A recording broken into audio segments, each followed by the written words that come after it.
have an opportunity here to provide leadership, support, and a voice to the voiceless. The sacrifices that we made during our service do not end here. We carry on. We push forward, and we give hope and inspiration through love, community, and support. Stay free. Rights and freedoms in this country are absolutely everything to me because I personally know the sacrifice required in order to get them back once they're gone.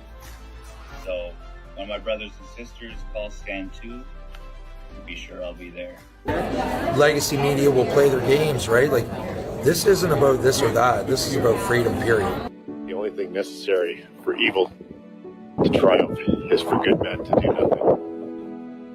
Brothers and sisters in uniform, whether you're a police officer, military, check your hearts. Look where we're going. Man, wake up. I beg you. If the veterans can't stand up and get a message across to the government, I don't know who can. I don't know. But we're going to give it our best shot. And I think we have a chance to win this and do it. But we need your help. And we need you to come, and we need you to stand too. Thanks for listening, everybody. We'll talk again soon.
Woke pirates, yes, they robbed, sold out to the merchant ships.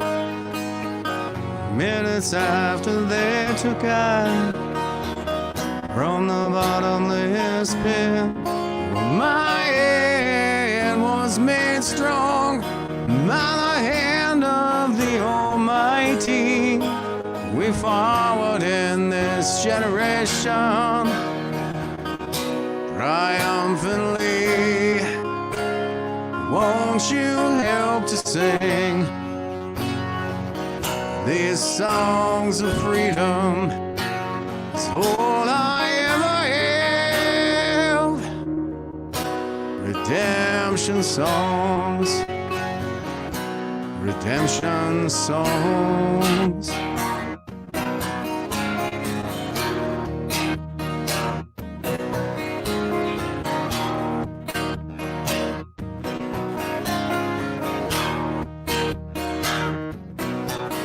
Emancipate yourselves from mental slavery.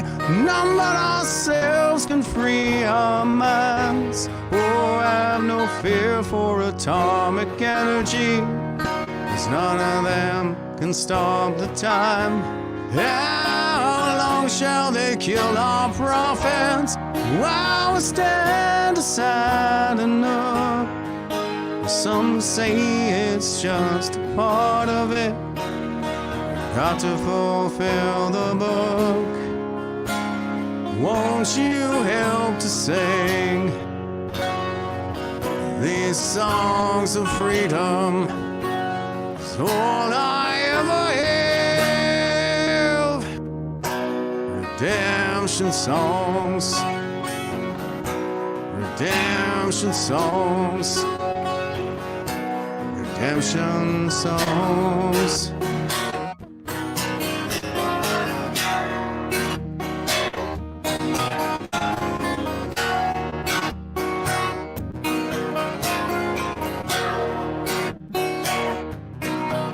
Emancipate yourselves from mental slavery.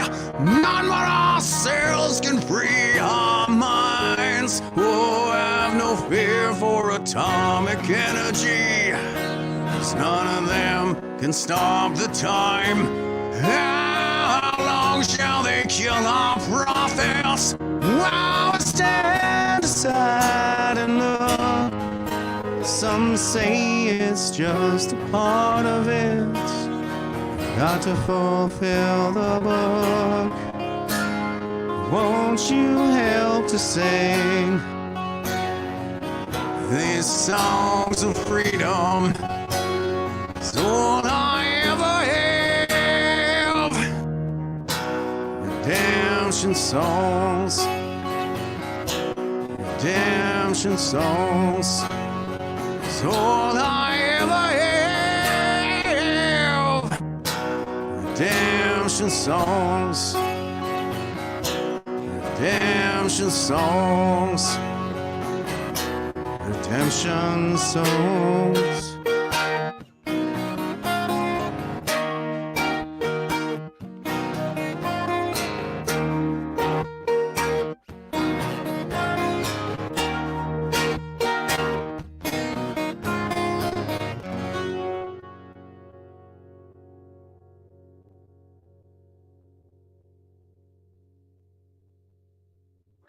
Hey, what's up, troops? Jeff Evely, the Magnanimous GenX'er Male, back with you now on the 17th day of July, 2024. We got a great show lined up for you here. Very special guests backstage right now. Neil Sheard, organizer of Rolling Thunder, now 3 years in a row. I'm really interested to catch up with Neil because it's been a while since we had a chance to talk.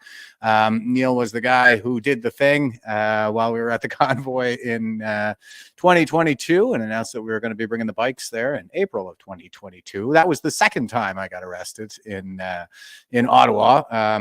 First time was for being at the convoy, and then the second time was for breaching my conditions for release for attending the monument and giving a speech during Rolling Thunder. So, such are the times that we're living through right now, unfortunately. But anyway, the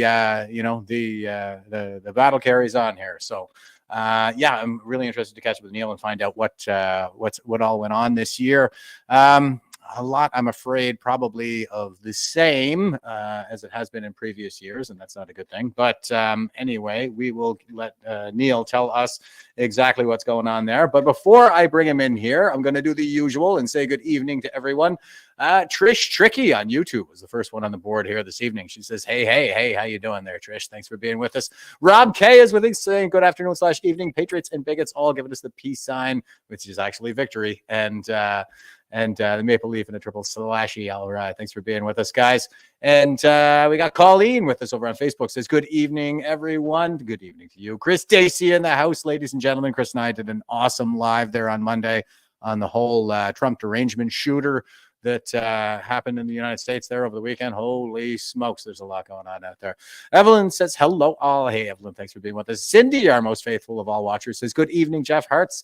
Hope you've had a great day today, and give us this smiley face. And Daisy is also chiming in and says, I'm the one that filmed it.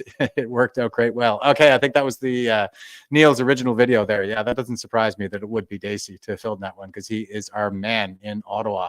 And Susan is here, says, hey, Jeff. Hey, everyone. Hey, what's up, Susan? Thanks for being here. June Marie says, greetings all. Thanks for being here, June Marie. I appreciate you. And Dave says, hello there. Dave, thanks for being with us. Slabtown Gal over on Rumble says, good evening, and giving us the triple slashy. And Joanne P says, good evening. And Garden Flower says, good to see you. Good to see you all. Thank you very much for being with us. Okay, here is our quote for this evening. And this is Dennis Prager. He's the founder of Prager University. It's a bit of a right-wing think tank. They do all kinds of short videos that are educational and pretty great overall. And Dennis says, more harm was done in the 20th century by faceless bureaucrats than tyrant dictators. And that is very true. And I think that Bruce Pardy talks about this quite a bit, the triumph of the administrative state, where, our administrative state here in Canada has swelled since 2015 by like an insane number. I'm not even sure what it is off the top of my head, but it's absolutely ridiculous how much bigger the administrative state has gotten since Trudeau first rose to power. And it is these nameless, faceless, unaccountable bureaucrats who seem to be holding all the power in our society these days. Because what Bruce Pardy talks about is just how, lawmakers are supposed to legislate, but what seems to be happening more and more is they're legislating in very broad terms and handing off a lot of the decision-making power to the bureaucracy in terms of how they want to implement more control over our lives. And they will, because they're control freaks. I happen to know that because I worked at NDHQ in Ottawa for the last 7 years of my career, and they're just awful people all across the board. Okay, here is our meme for Rolling Thunder for today. And it's a two-panel meme for you, for those of you just listening. It's a Simpsons meme at that. And I don't think this was good Simpsons. It looks like the drawing is a little bit too good for good Simpsons back in the early 90s there. The first like 3-4 seasons were really the most excellent. Were seasons like 2 to 5 maybe. But anyway, we got Homer and Marge on the motorcycle in the top, and Homer's got some pretty cool shades on here. And down on the bottom panel, we got Justin Trudeau doing the yoga plank on the desk, looking out the window because he's absolutely terrified of his own citizens, as was pointing out to him during the Emergency Measures Act inquiry there. Okay, and Neil's waiting backstage, so I don't want to leave him for too long, but I just thought, although he probably needs no introduction to this crowd, that I would show the original video that I just referenced. And apparently it was Daisy who filmed this, so this is pretty cool. Here we go. I want you to know, everybody, the bikes are coming, 29th and 30th of April. It's called Rolling Thunder Ottawa. Be here. This goes for all like Frankie. If anybody's on the left side, and anybody else in Canada that can make it here. Be here the 29th and the 30th. These big trucks will out, you can get thousands of bikes in town. Amazing. Thank you. God bless you. I want you to know. That is Daisy. Now that he mentions it, I can definitely tell. And here is a quick, another backgrounder here. This is just a quick graphic that I grabbed off the internet here somewhere. And these are some photos of bikes, of the bike rally and stuff like this. And these are mostly from the United States, I believe. But it says, photo of Rolling Thunder motorcycle from Canada and Washington, D.C., 5/29/17. So this is 2017. A group of Canadian Rolling Thunder veterans is in the background. Canada is an ally of the United States. So yeah, Rolling Thunder started as a kind of American veteran thing to raise awareness for POWs and MIAs. So it's a perfectly benevolent initiative. And I say this because I can remember when I got arrested at Rolling Thunder in 2022, and then I had to go before the Justice of the Peace. He was saying something. Oh yeah, you guys have this really ominous sounding name for your bike rally, and I wasn't even supposed to talk according to my counsel. But I was like, "Are you kidding me? Like Rolling Thunder? It's about POWs and MIA. Like what do you got against veterans? What's so ominous about that?" But such is the thinking in Ottawa these days, I'm afraid. Okay, I'm not going to leave Neil waiting any longer here. Let's bring him on in. Neil, how you doing, brother? It's great to see you, man. Hey, Jeff. Nice to talk to you again, buddy. How you been? No, not too bad. I'm hanging in there, brother. I'm hanging in there. You know, like I was just saying, the battle wages on. So, you know, we got to keep on keeping on, right? So, Yep. Sorry, folks. I'm not wearing my vest. I'm not wearing my hat. It's too sunny. You're outside. out of dress. You are out of dress. I am out of costume. But anyway, it's nice to talk to you again, Jeff. It's been a long time, man. I think the last time I saw you was face to face when you got arrested. Yes, it was. That would have been the last time. And I believe we did like a catch up last year for Rolling Thunder 2023. But that's probably the last time we even talked, except for maybe a message here and there. But yeah, we do. I don't know where the time goes. I know time. It's almost like halfway through July already. Like, what happened to the year? Gone. Hi, Cindy. I'm reading the chat too. Okay, sweet. And Rob K is here saying it makes me wish I rode motorcycles, but there's still time for me to learn. Yes, there is. You are missing out, Rob. Oh, get in the wind therapy, buddy. Get in that wind therapy. Get on the bike. All your troubles disappear. Yeah, they do.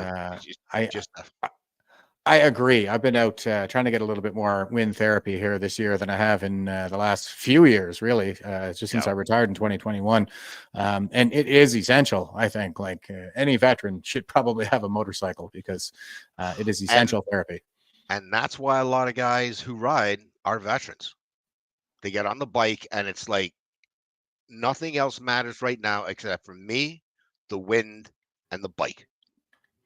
And that's what keeps our heads straight. Yeah, 1,000%. And by the way, everybody, there's a lot of guys out there, they have PTSD. I have it. But as soon as you turn around, you say, I have PTSD, you get blanketed with everything the government can throw at you. Guy like Jeremy, //. They said he has PTSD. Now, everything he does is because he has PTSD. No, that means you got a couple of demons in your head because you saw some crap overseas, and 99% of us deal with it. So you think about the guys that came back from World War II, the guys that hit the beaches. They didn't come back and get drugs. They dealt with it, as men should deal with it, and women should deal with it. And don't let the pharmaceutical guys push those pills down your throat. That's for my personal thing. Yeah. Anyway, I don't want to go on that rant right now. So yeah, no worries. I mean, this is what we're here to do, man. Let's just get it all out there. And I agree with you. Like the kind of stigmatization that modern day veterans face, I don't think the previous generations really had to go through this. Like, no. Yeah. So, and it's just like you said, like the PTSD is being used to stigmatize and marginalize veterans in our society today. And really, I think if there's anybody that people should be hearing from at a time like this, it's probably the veterans. Yeah, because we've been places and we've done stuff, and we have seen some horrific things, as opposed to buddy who's never left downtown Toronto. Who's never left Toronto or even their apartment building. You know what I'm saying? Like they never leave the area. They never travel unless they go to Mexico and they sit there and they drink for a week. But when you go, it's like you went to Afghanistan, didn't you? Yep. Yeah. So when you get off that plane, you smell it.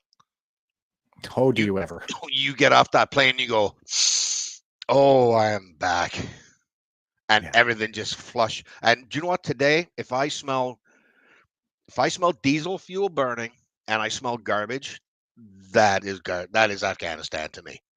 Yeah, it really is kind of the armpit of the world. Do you know what? I wish we had not been there in a war. I wish I'd have been able to go there as a tourist and see. It's a beautiful country, man. Like we was it when we were driving into Kandahar. Mm-hmm. We were driving into Kandahar. There's a spot we go past the jail, and on the top of a hill, there's a big opening in the side of the hill. And I said to the Terp, I said, "What is that?" And he goes, "That is a temple that Alexander the Great built." Yeah. The history. Oh yeah. But Yeah. anyways, but we weren't there. We're there to change hearts and minds, and it's okay. At the end of the day, they're still going to wipe their bum with their hand. Well, that is, you know, I think the sad reality is that we just can't take a Stone Age people with AK-47s and expect them to join us in the modern era overnight. I think it was really more, it should have been the case that we were going in there with a mindset toward an intergenerational effort, you know, on the level of, say, Japan, Germany, Italy, South Korea, like those are the models that work, right? But nowadays, you know, it seems that people just kind of expect, not people generally, but definitely the leadership class seem to expect this instant gratification, you know, overnight success and this kind of thing. And let's throw money at it and it'll work out. Yeah. And if it doesn't work out, we'll bring in soldiers to help you work it out. Yeah. But anyway.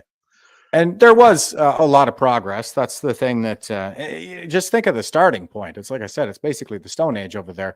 And we built roads, bridges, hospitals, schools, like girls were being educated. Malala Yousafzai got the Nobel Peace Prize. I mean, her acceptance speech was perhaps a little too jihadi for my taste, but, you know, I'll take that as a win. 1,000% I'll take that.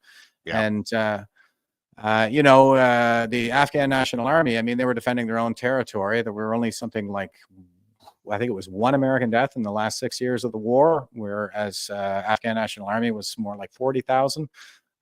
So they were defending their own territory, and they couldn't even do jumping jacks when we first got there. You remember the videos of them trying to do jumping jacks?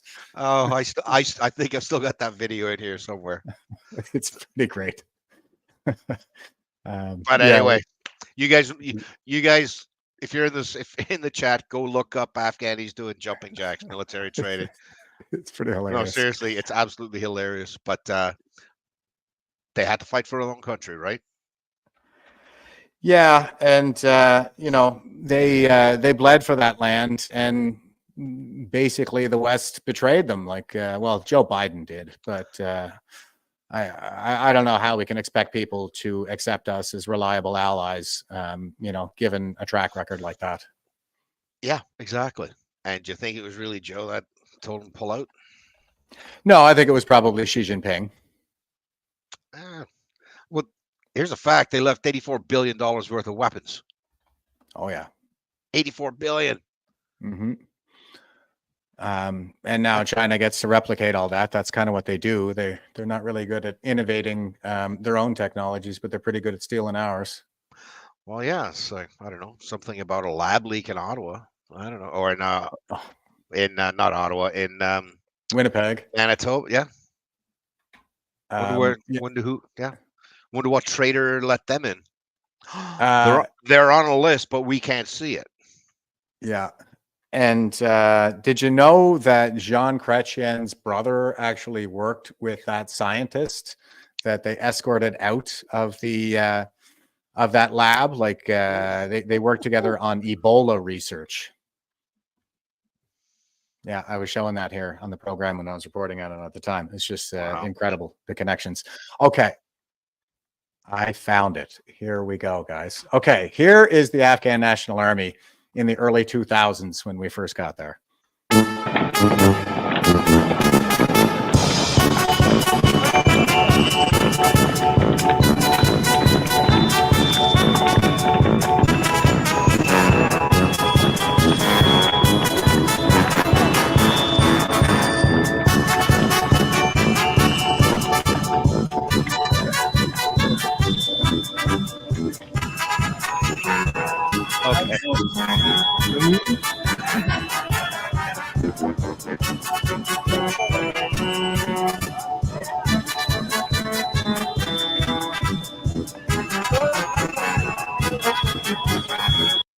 Yeah, froze up.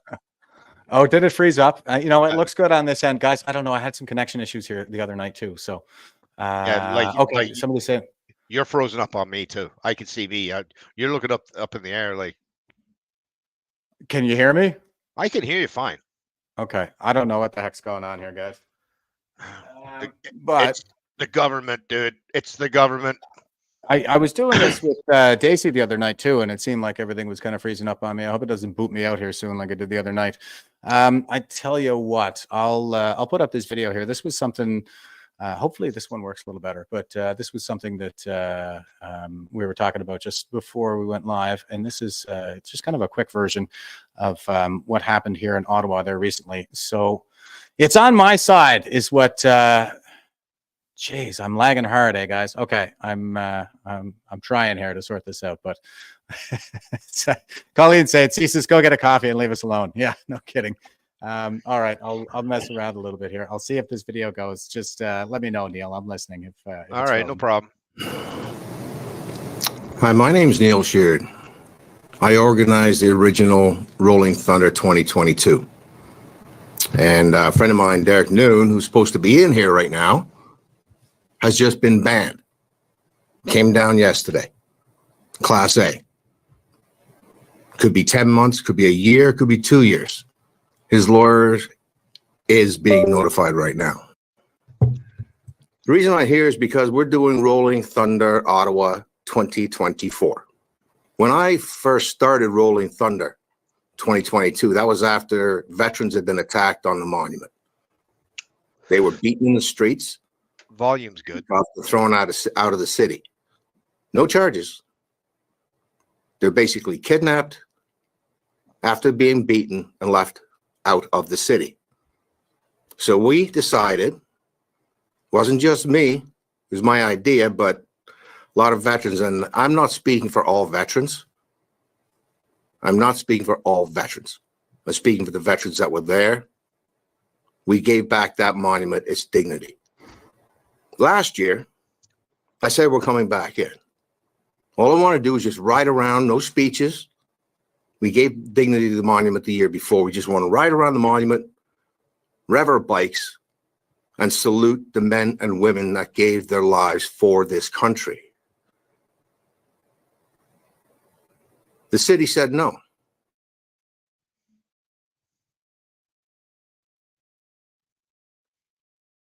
Yep. Froze up, buddy. You still there, Jeff? You have maybe a little bit closer. And I was thinking to myself, I'm going to be 75 years old by the time I roll around that monument.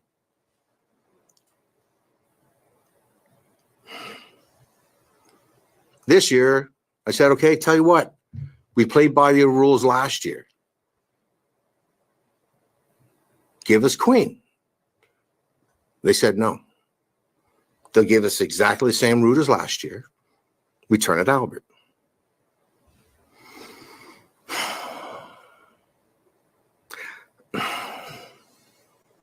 I want to know who's making these decisions. We've done exactly what we have said we did. We did exactly what we said we are planning on doing every year. Are they still that hurt? Motorcycles are not going to stop in this city and stay for weeks. It's a big, loud motorcycle. Come in, salute the monument, leave the city, and go off and have a barbecue. The only thing I hear is, basically there's slogan machines over there. Pet the goat, ride the donkey. Like, what does any of that mean? They just sang slogans that have no meaning, that have no policy. Sure. Look, we're not, right now we're focused on doing it. What was that? What happened to his bow tie? I just lost. I got no voice on you there, Jeff. You're muted. You're muted. Okay, how's that? I can hear you now, buddy. Okay. Yeah, the videos weren't coming through, man. It's like, you got a storm going on out there or something? Yeah, that's what Patricia was just saying. So did you get that video? I'm sorry.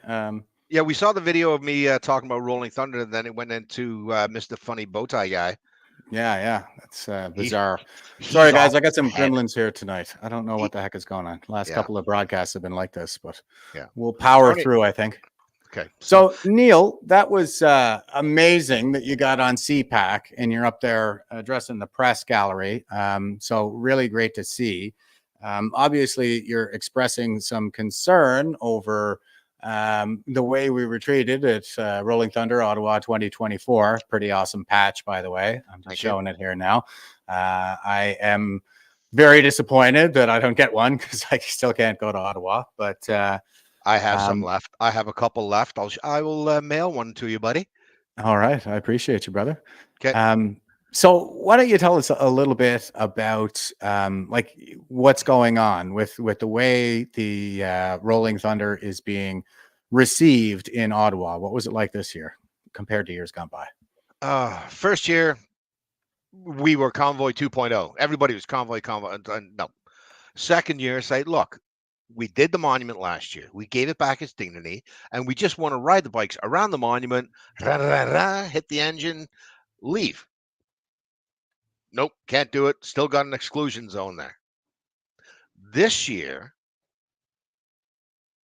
or last year, they said, we'll move you a little closer. We'll give you maybe Albert next year. Queen. This year, I say, okay, well, we'll do. Nope, can't do it. I said, why not? Oh, well, the city says no. So are they still that butthurt? Patty. Because I don't know, we came into their city that has protests all year long.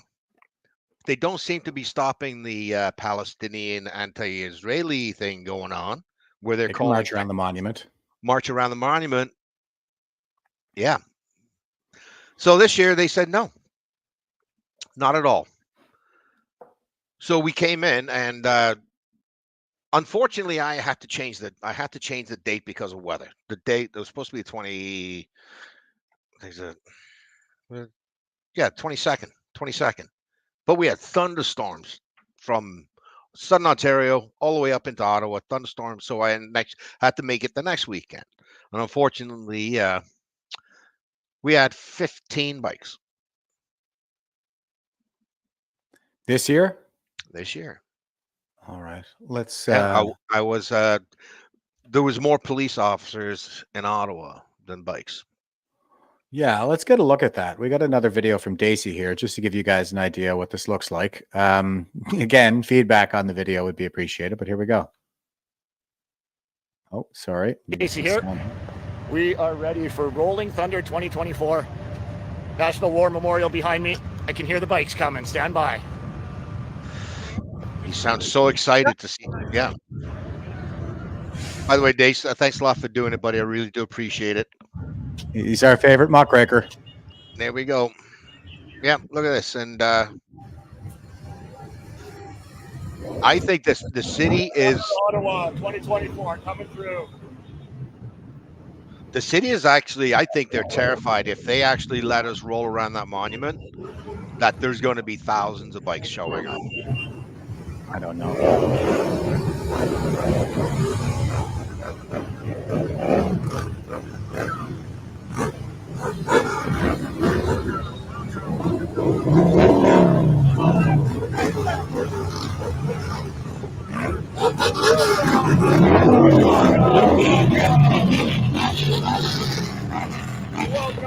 Wow, some of those bikes sound like they're growling.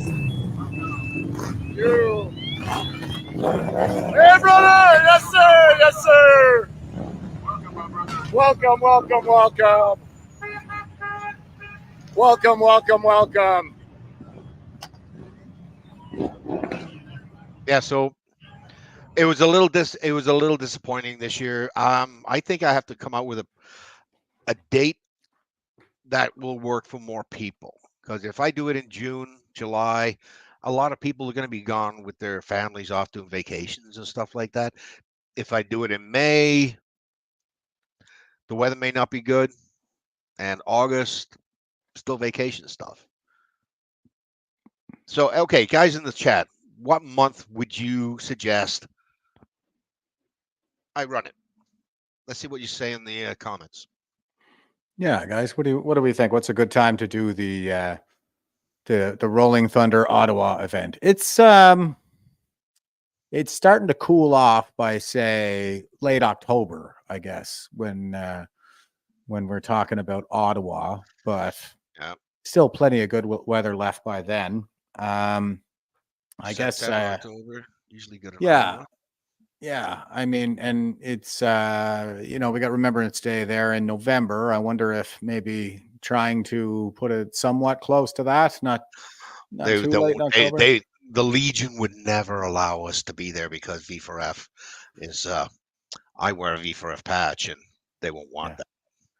Not for Remembrance Day. Not for Remembrance Day. And do you know what? I was actually thinking about doing it 1st of July. I was thinking about July 1st. Well, Odious Patton was just saying last weekend in June before July 1st. Not a bad idea. Like, we have James Top Day on the 30th of June, and then that's what we did. That's what you did, and you think it's too late? No, nobody showed up. Huh. And Patricia's saying September for sure, but June is pointing out that the kids are back in school. Rob thinks that September could work. And Christine is saying, I say in August, starting Friday and ending Sunday. Bob Stock is willing to offer camping for the weekend. Well, yes. That is definitely a factor to consider if accommodations are facilitated in that way, for sure. And July, I don't know. August. All different months here. Do you think we should do another one this year? Another one in 2024? Yeah. If so, then I'm going to recommend October because I still have to go to court for all right, August and September. So okay, all right, no problem. I would like to do another one, but it should be an annual thing, not every couple of weeks, because then people are going to go, oh yeah, here we go again. A bit of a build up, but I'm thinking about. I think I might have to start getting into some legal on this one. Like, take it to court and say, why are you not letting us do this? Well, that's kind of what I want to, a part of what I wanted to talk to you about too, because you made those comments in the press gallery there. And so we don't even know why or by whom this is being denied. Well, they said anything that is vehicle oriented is not allowed downtown in that exclusion zone. Anything that's vehicle related. Yeah. So they said, no, nobody can do anything. So it's not like we're staying. It's like, I tell you what, if I bring bikes through town without even telling the police, and then just kind of go, well, we're going to drive past the monument. Could be 5 of us. It could be $1,500. Yeah. It's just, it's a bike ride driving on the King's Highway. Yeah. But it's the National War Monument, and we're talking about veterans. Yeah. Saluting veterans. And what I wanted to try and do after the first year, after we gave back that monument its dignity after the veterans were attacked, I wanted to create a Rolling Thunder Canada kind of vibe like they have in the States. Get some patriotism back into this country for the men and women that gave everything for this country. Yeah. But right now, they gave everything they fought against dictators and tyrants, and now it's happening here, in our country. And I think that's a big part of why so many veterans showed up at the convoy as we did, and then carried this forward into Rolling Thunder as well. Is we've seen how political violence starts, really. Maybe not starts, but we see the way things are in other countries. We've been there where we have all these war-torn countries and stuff like that, and we see the same sort of social harbingers, I guess. If they're coming conflict, and so it's starting to feel like that. I feel like I'm basically on deployment half the time. I got this kind of deployment brain now, where I'm here in my own country, and it feels like I'm on tour, and I think that's what it is. It's this kind of sense of dread that we all have with regard to the direction things are going in right now. What do you think? Absolutely. Yeah. And like I said before, I don't speak for all veterans. like I said, no, I don't speak for all veterans. But what I'd like to see, besides yourself and V4F, you don't see veterans stepping up. James Top, perfect example, said, I'm going to do this. And he marched to Ottawa. Yeah. Why are no other veterans standing up? That, You know, because I was getting shitty grams. You don't speak for veterans. I'm a veteran. My dad, I was in. I said, yeah, you were a Cold War warrior. Yeah. You got it. You got in 70, and you came out in 75. Yeah. Right. I went to the Golan Heights and what? Sunbathed. Yeah.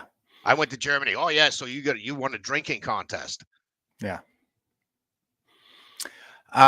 Maybe there's a need to distinguish war veterans from veterans. I don't know. What do you think? Combat veterans? Yeah, perhaps. Yeah, That's the way you want to go. I mean, I'm not a combat veteran, but did you go to Afghanistan? Yeah, 1,000%. You were in the wire. Yeah. Yeah. Okay. So you were a combat veteran. You were getting shelled. Well, yeah, rockets, shells, IEDs, that kind of thing. But yeah, I didn't actually like engage in the combat sense. You know, I was with the unmanned aerial vehicles, so I got the bird's eye view of the war. Yeah. Okay. So you were a combat veteran. You went into a combat zone. Okay. And the guys that went into Bosnia, they were peacekeepers. They were the Medak pocket. Yeah. Right? Those are combat veterans. Mm-hmm. They never got enough credit for that. Absolutely not. And here's another thing.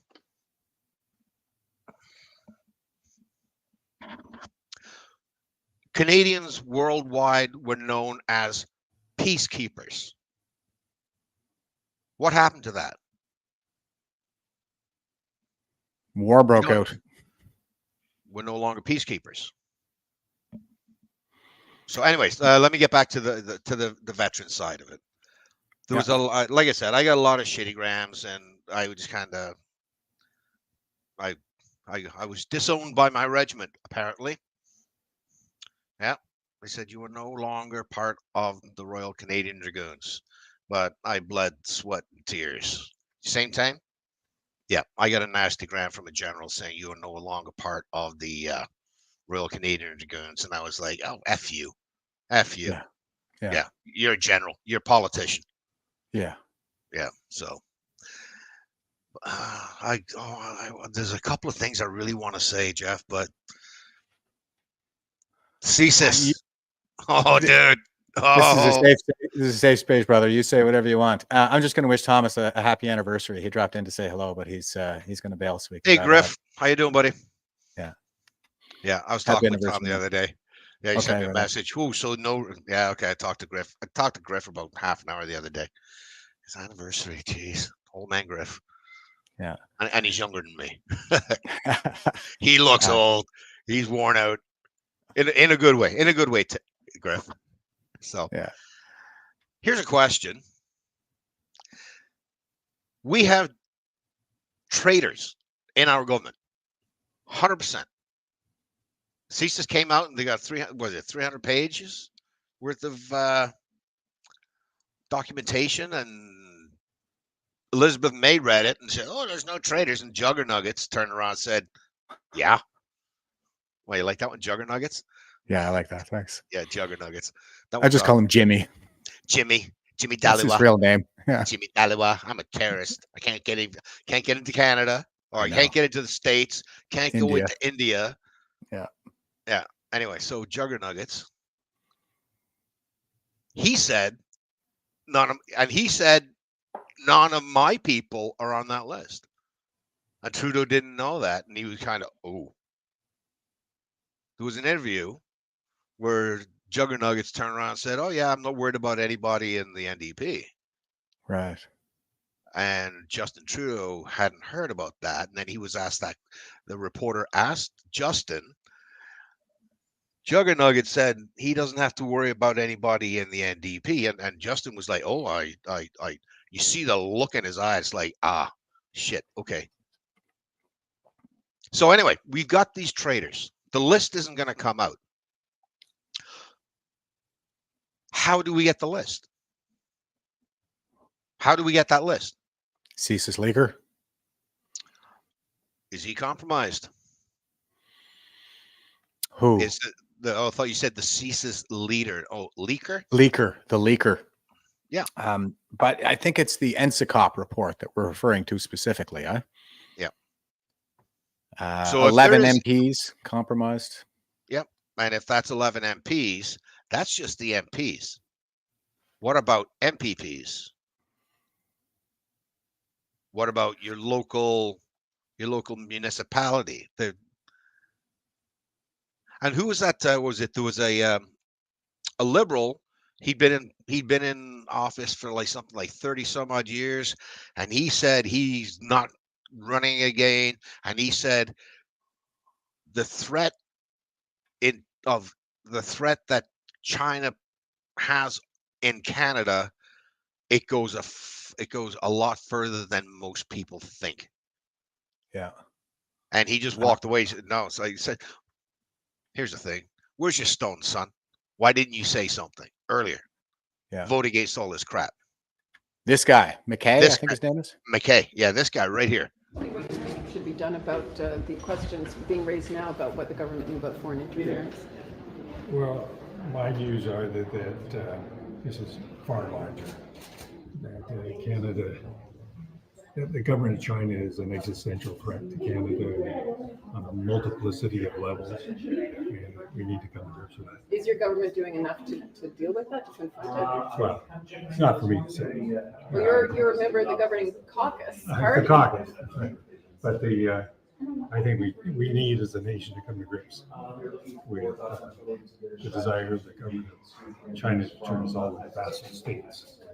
And, I don't think we have it. So you think the public inquiry is warranted then? No. I think we need to think our way through this very carefully. Why? What's the risk of it? Well, because it's an existential threat that we've never ever faced before on a multiplicity of levels. It sounds like you're saying it's more of a problem in terms of the election and the democratic Well, process. it's more than the election. It's at the universities, it's at the police stations, it's at the Confucius Institutes, it's at the exploitation of resources, I think it's far bigger. Far bigger than that. And, I think he's Yep. right. And you were kind of alluding to that there, Neil. I mean, they're going down to the municipal level. They're getting into community groups. Like, people think these are these sort of benevolent, charitable societies and stuff like that, when they are, in fact, influence operations. United Front Work Department, folks.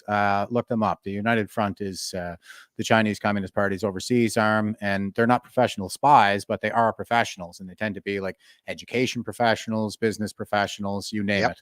And they're patriots. That's kind of what makes them so dangerous. So they come to a place like Canada and start building relationships. Network warfare is what they call it in Unrestricted Warfare, that book that the two Chinese colonels published there in 1999 that outlines the basic strategy they're deploying against us right now.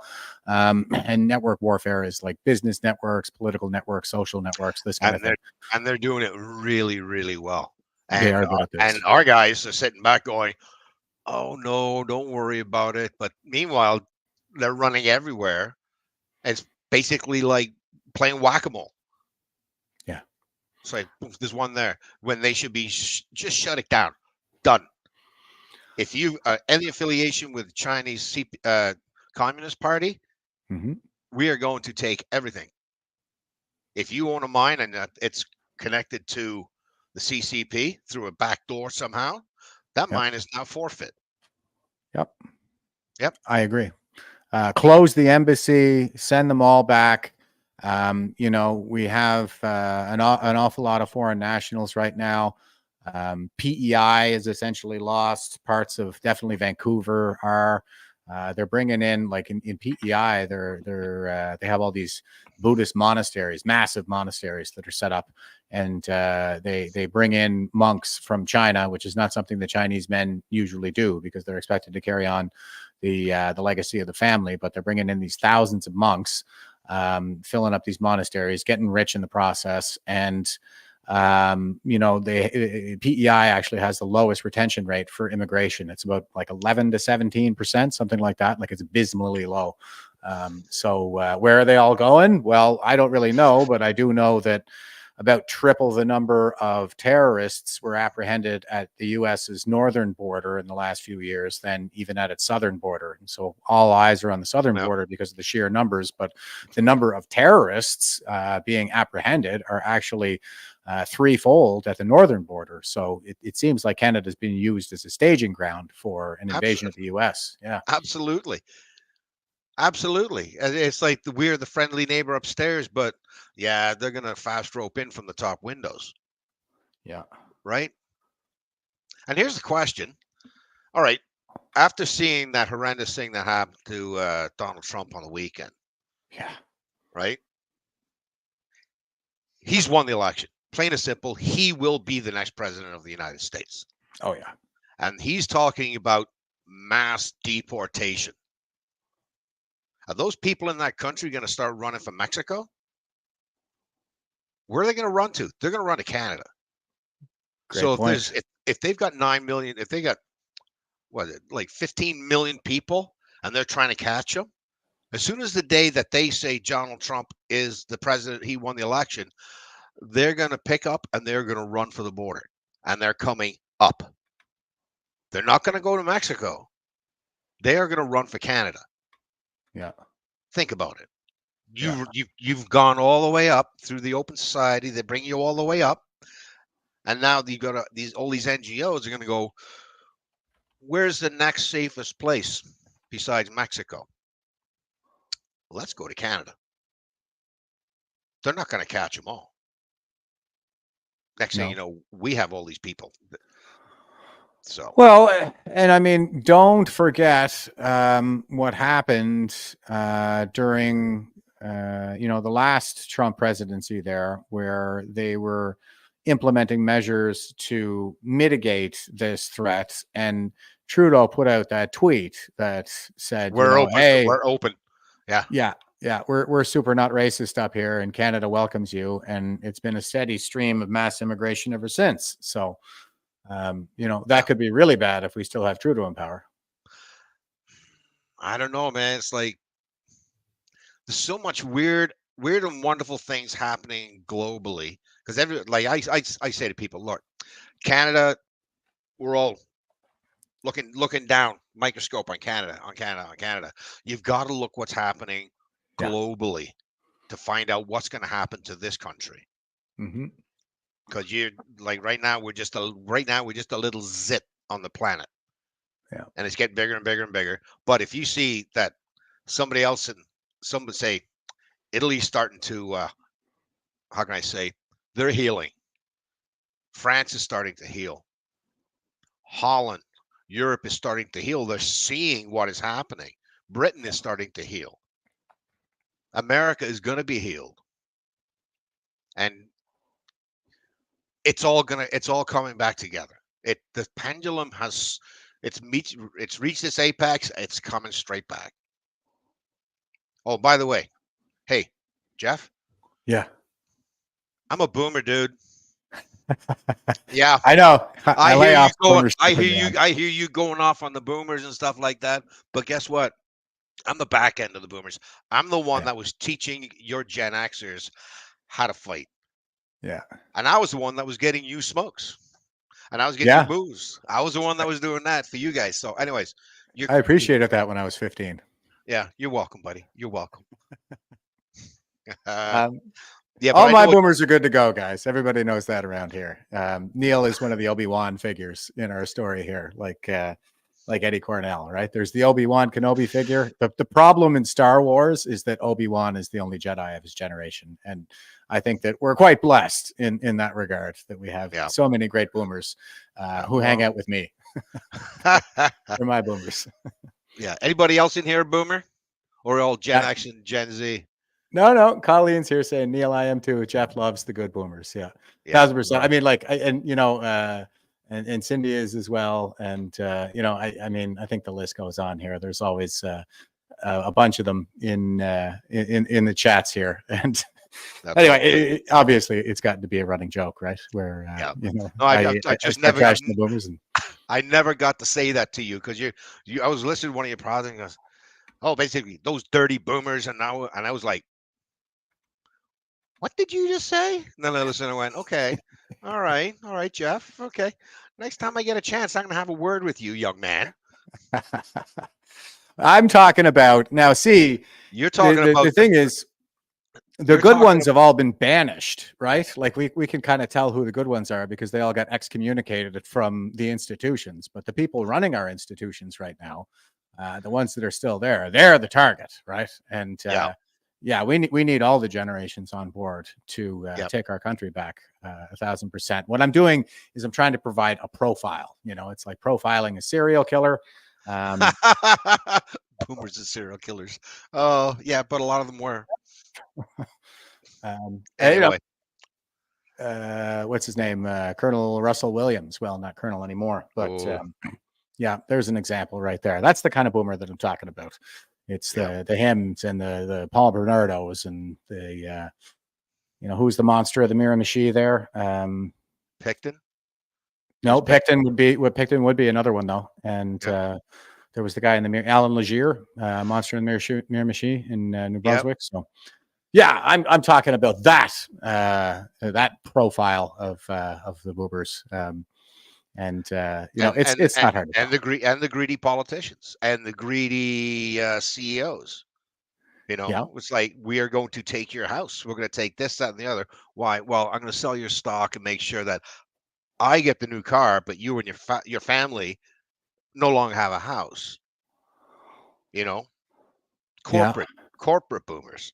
Yep, 1,000%. Larry Fink, BlackRock. We want to force behavior. Yep. So, and apparently Larry Fink's grandson is on TikTok, and he's dropping all sorts of bombs on him. You know that? Oh yeah, no, I haven't seen it. I'm not a big TikToker, right? Why? What's he saying? Make me look now. Okay. No. Just generally. No, but I just started watching some of his stuff, and he was saying, yes, I am his grandson. And he look him up. Maybe he's on X as well. The only reason I jumped on TikTok is because I wanted to do something with Rolling Thunder. And now I sit there and I flip. Apparently that the one did I send you that link in the private chat? In Signal. I sent it to you in Signal. I think I got it. Yeah, just 1 second here. Is it this one? Yeah, that one's had over 250,000 views. There you go. I think this is basically the same video that we just showed, is it? It's a part of it. Okay, you want me to show it? Here we go. Yeah. Sheard. I organized the original Rolling Thunder 2022. Honestly, I'd like to know who's in charge. Seriously. And it's not just me. Canadians want to know who's in charge of our government. Because scandals coming out that we have traitors in our government colluding with China, India. Me, as a soldier, if I'd have been charged with treason, my life would be over. It'd be in the papers. If one of these reporters in here were charged with treason, your name would be out there. But as a veteran, as a soldier, if that happened to me, my life would be over. But if you're a politician, ooh, that's even worse.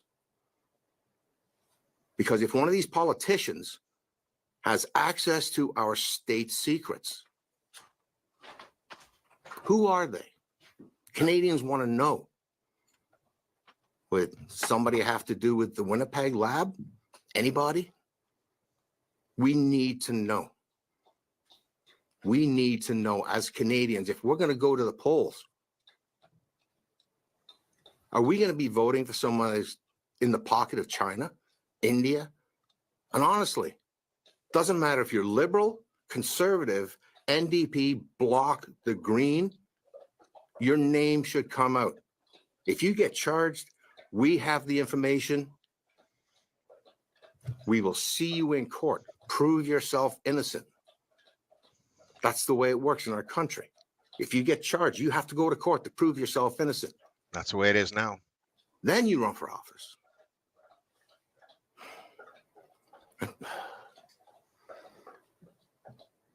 As you can see, I don't have speech. This comes off the top of my head.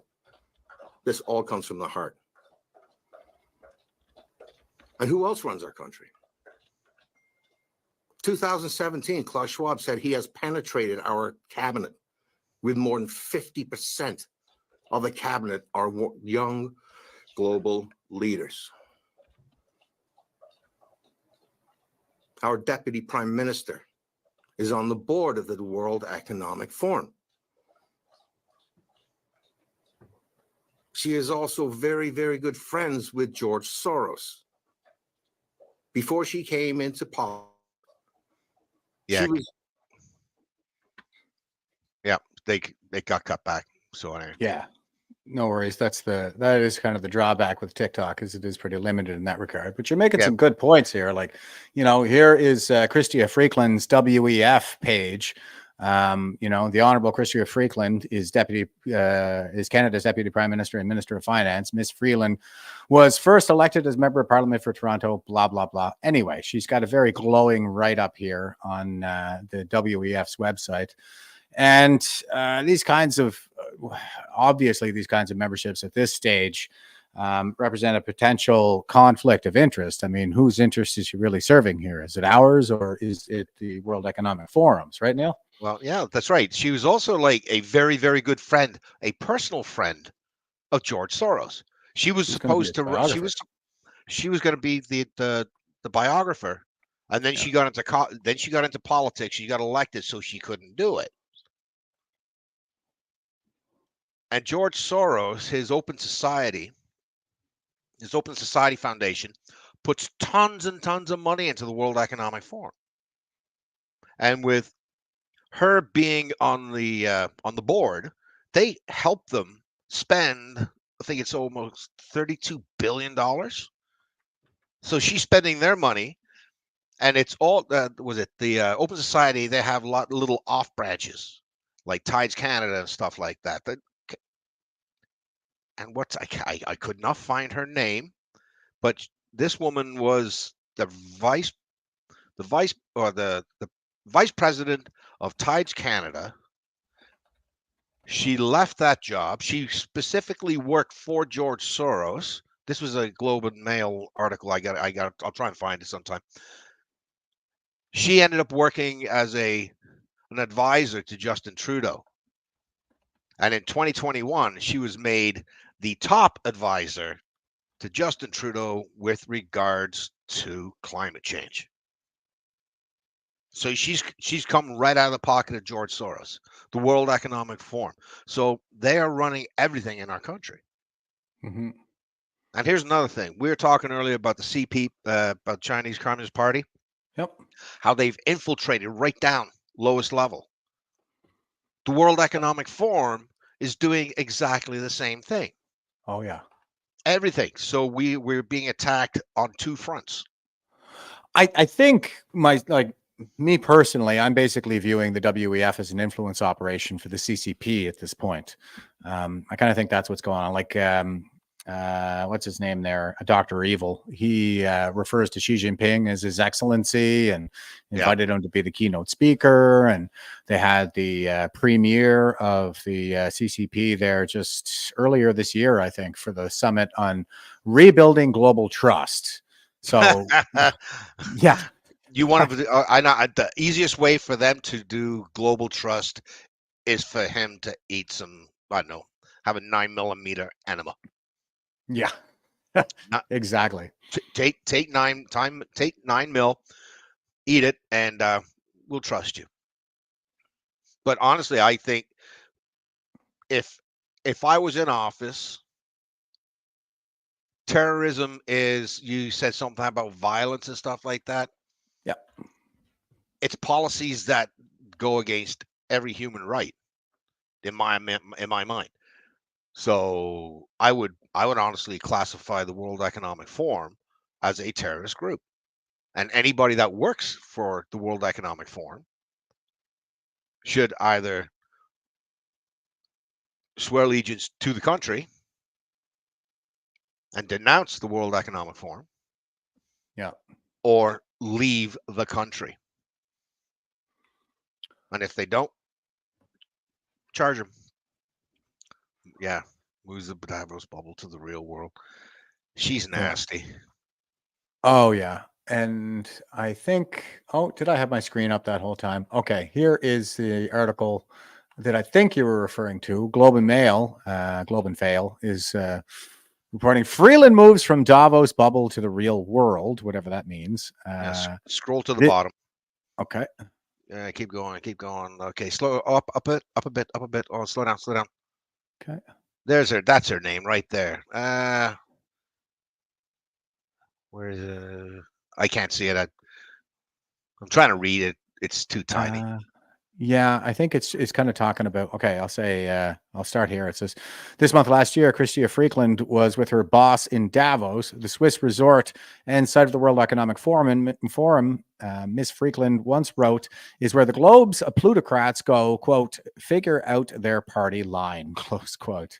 The one-time chronicler of the super rich had always seemed unusually at ease among the 0.1% she claimed to criticize. By last year, as a key player in Prime Minister Justin Trudeau's new cabinet, she seemed utterly in her element among them. After the event, Ms. Freeland posted photos on her website of her with George Soros and Richard Branson. Mr. Soros, the billionaire hedge fund magnate, best known for his massive donations to democratic causes, has called Donald Trump, quote, a con artist and a would-be dictator, close quote. Mr. Branson, the billionaire founder of Virgin Group, worried last fall that Mr. Trump's, quote, vindictive streak could be so dangerous if he got into the White House, close quote. Progressive plutocrats with whom Ms. Freeland seemed to feel some kinship are now catatonic in the face of a Trump presidency. Davos would never be the same. There was always something surreal about the Davos plutocrats and their hangers-on gathering in splendid isolation to decry rising income inequality. In the Trump era, they will seem even more hopelessly extraterrestrial. Yeah. And she even wrote a book called The Plutocrat. Yeah, The Plutocrats. Yeah, and she wrote a book on it. So she knows exactly how it's going to work, and she's helping to implement it. Plain and simple. Yeah. It's like they're telling us what they're going to do, right? Well, evil has to tell you what they're going to do, because they say, sorry, we did tell you. They're not going to come out and actually say it. They'll put it in movies. Honestly, I think The Matrix is a documentary, man. It feels like that. It does. Think about, getting away from the world economic. You see what's happening every day in the news. Every day in the news, not just mainstream, but everything. All your news, my news, Clyde Do Something news, Northern Perspective news. It is bang, bang, bang, bang, bang. All this stuff is coming. You could have this, that, and that, and the other, and say, oh, wow, that was a crazy Monday. And then Tuesday, it just gets crazier and crazier and crazier. It's just like, it's like someone's writing a play or a movie, and it's coming down to the final credits. Well, the Matrix reference is one that I use around here quite a bit too, because the Matrix is a fourth turning, and that's what I talk about a lot, is the fact that we're at a fourth turning right now.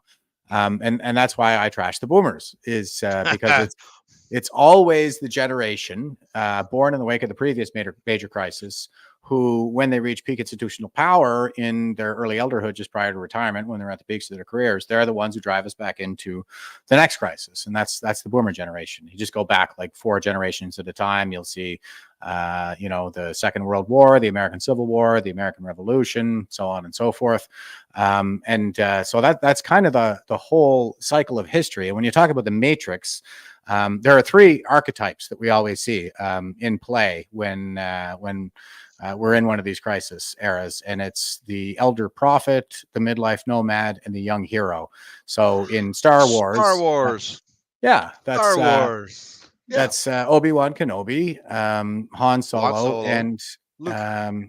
Luke Skywalker. And if you look at the Matrix, you'll see those same archetypes represented as the architect, Morpheus, and Neo. And Morpheus, the midlife nomad, I mean, he's the one who says, take the red pill, right? Do you want the blue pill or the red pill?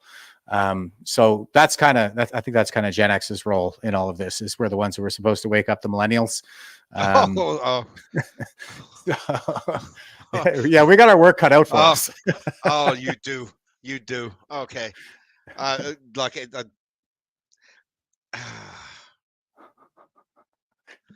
with that, right? Oh, I don't know. How do you do it though?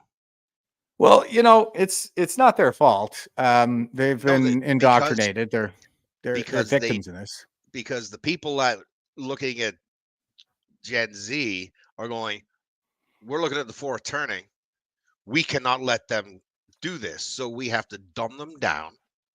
We have to poison their mind, have them fight against their own system. Yep. Have them, are you a boy or a girl? Make up your mind. You don't know what you are. We will tell you what you are in school. So for like 10 years, some 20-year-old, 10 years ago, man, I got lighters older than them. That bad boy there is 30 years old. So these they have been poisoned. They have been poisoned mentally and physically. Yep. So I remember seeing a meme where you see a guy from 1940, a man. He goes 40s, 50s, 60s, 70s, and now, right? And it starts off this guy, big shoulders, hair on his chest. Then you see the next guy down, he's a little thinner. Then the 80s, a little thinner. The 90s, a little thinner. And now you're looking at these, see a picture of some itty-bitty Twinkie man, same age, but you look at the 1940s man to the 222 kids, and it's just a complete swap. Yeah. They've gentrified our children. Yeah, that really has been the sickest thing in all of this, is that like the last people anybody were thinking about were the children. Yeah, geez, I mean, they're supposed to protect the vulnerable. That was their whole job during the pandemic. And they killed all the old folks in the long-term care facilities and started poisoning the kids with their experimental jabs. 5 to 11-year-olds and newborns now, like 6 months old, and all this stuff. And it didn't have they were never at risk. It never had anything to do with anything but, money. They just wanted to scare everybody, tell them to put on the masks and fear. Everybody panic, and just do as you're told. And, what a mess. Like we're not even going to know the full fallout of this thing probably for a generation or two to come, right? Yeah, I'd say within the next 5 years. You're going to start seeing, how many people do you know now have cancer? Yeah. I couldn't even count. I lost a few relatives even recently. And I mean, just the circumstances, the way it all went down and everything, I was like, yep, sounds like turbo cancer. Yep, sounds just like it. And here's something else you don't see on the news. Five United States is suing Pfizer. Yep. Because it was so bad. And they said, well, we didn't do that testing. But so now it's, how did they get away with it being they could get away with it being an emergency thing if they couldn't be sued or anything like that? If it was done, if it was given to you maliciously, yeah, you could sue them.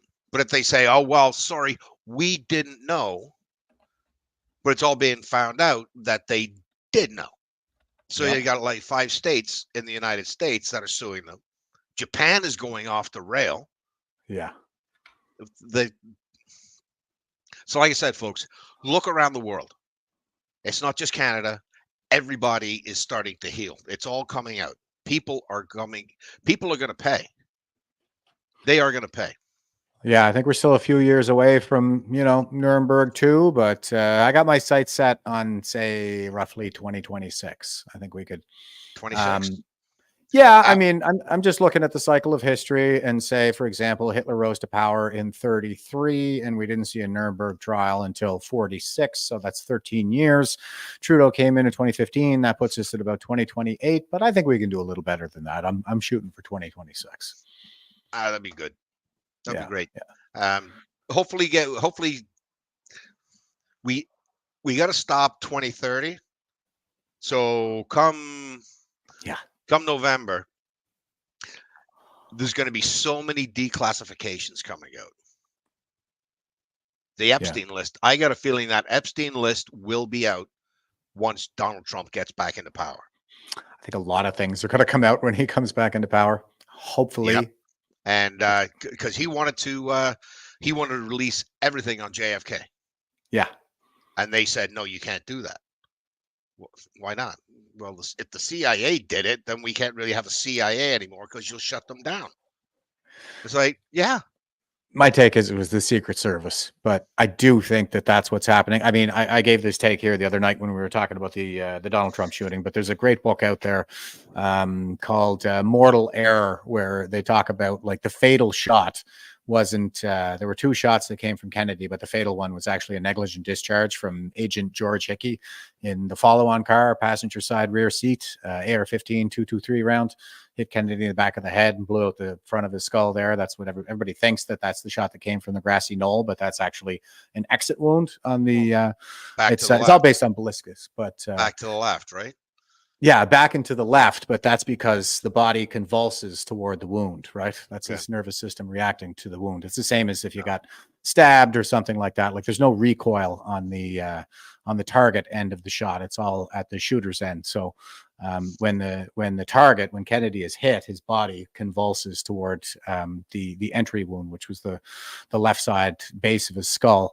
But I mean, and everything about it, like it fits really well because there was this whole fight between the Secret Service and the Dallas police where, Dallas were saying this is a murder investigation, this is our jurisdiction. And the quote, I can't remember it right now, but there was something like, this is one of those times when the law can be waived, was the Secret Services. So I think the Secret Service probably rallied around their guy and covered the whole thing up, even though, and this is my experience too, just in my 20 years in the Canadian military, like there's plenty of reporting on there and out there on the corruption that goes on.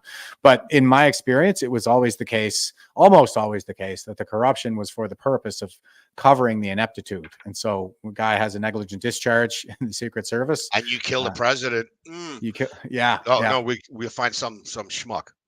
And LBJ, the next guy who came in, he hated the Secret Service. He would stop his car and get out and yell at them to not follow so closely. He's like, if I ever get my head blown off, it's going to be one of these jackasses.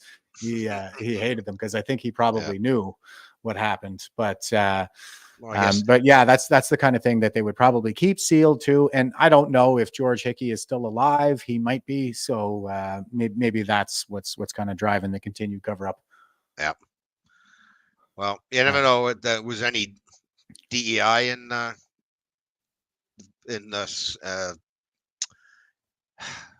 Secret Service back then. DEI. Yeah. Yeah. I know there was no DEI. They didn't have to contend with that. But, do you know what it could have been? He's not fit for the job. He's had a lot of negligent discharges in his time. Let him run.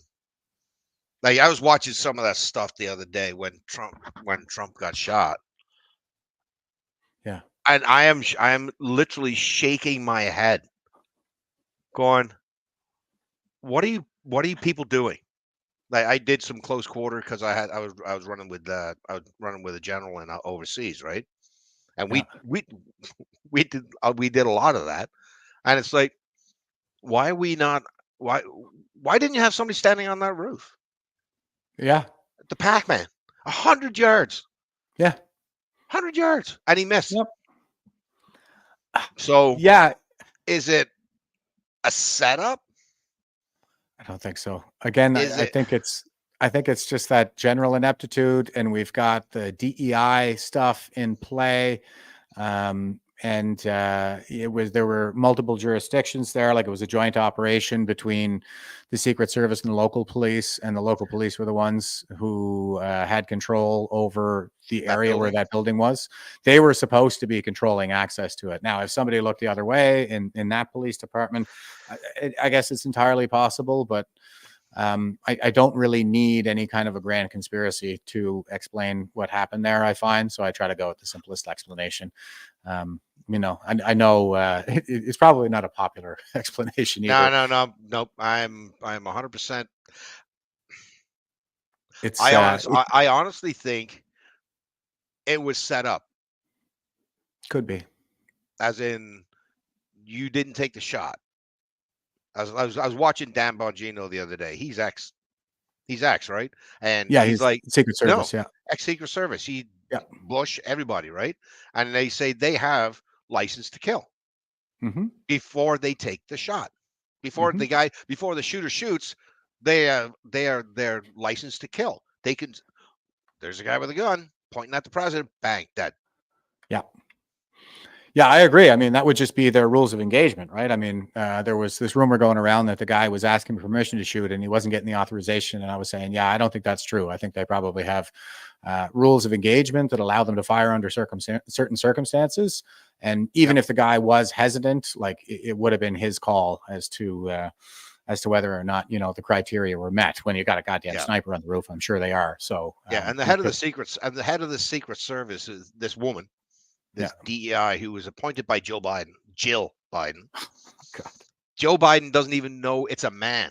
I haven't talked to him in a while. It's like, dude, it's a man. No, it's not a man. Oh, you can't make anyway. Long story. She said in an interview that they couldn't put snipers on that roof because it was a sloped roof. Yeah. You see behind Donald Trump, the sniper team is on a sloped roof. Yeah. You see them on top of the White House, Buddy's standing on a sloped roof. Yeah. And it's not a heavy grade. It's only like, I don't know, 3 and 12 or 1 and 12. 1-4 forward. Right. So she's got to go. So that's her excuse, but I mean, if this guy can pull it off and stand on a sloped roof, yeah, then I don't see. Jimmy, get off the roof. And for those of you just listening, I'm showing a video of a cow who has somehow climbed up on the roof. And I think if he can manage it with his hoofs, then probably. I think I've seen that video, and the farmer's yelling at him, "Jimmy, get off the roof! Get off the roof!" And the cow's just looking around. What? Yeah, too funny. So you've got that going on.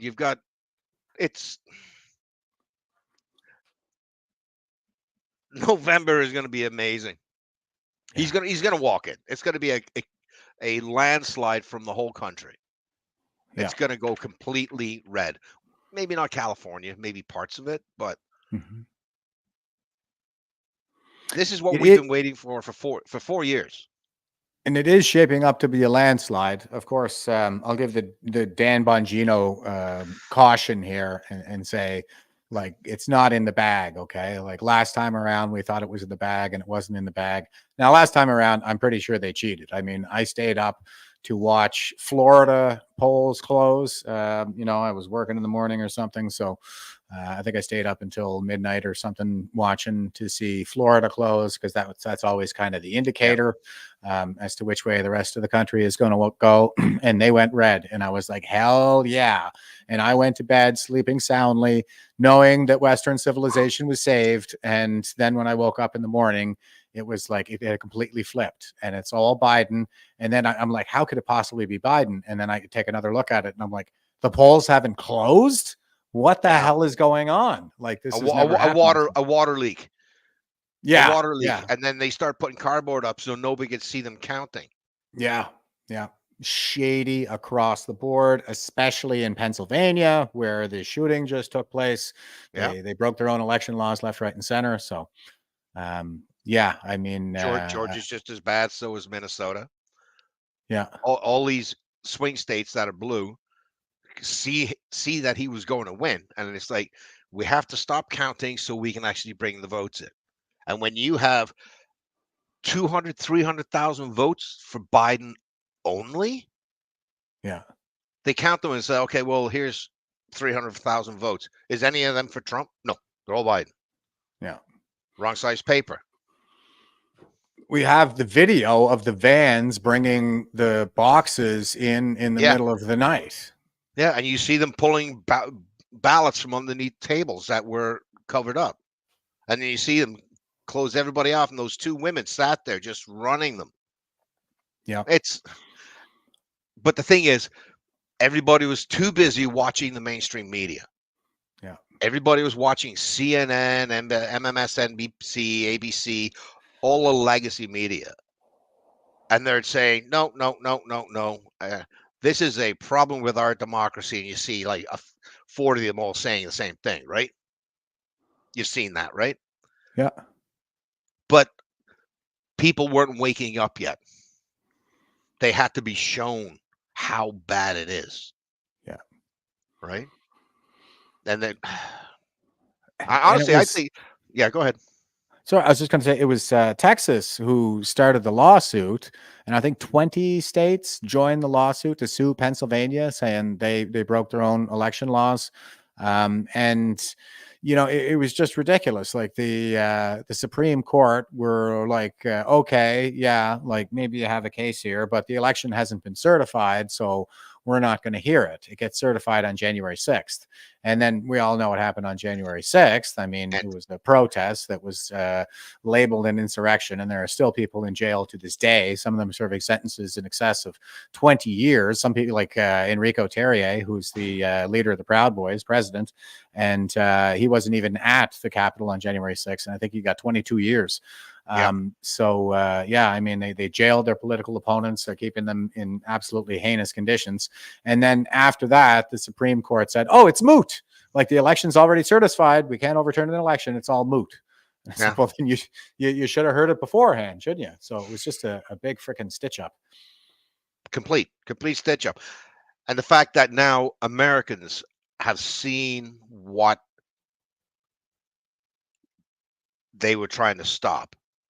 What Trump was trying to stop. He's trying to stop. He said we're going to go to war. We're now there's two wars on the verge of nuclear war. Yep.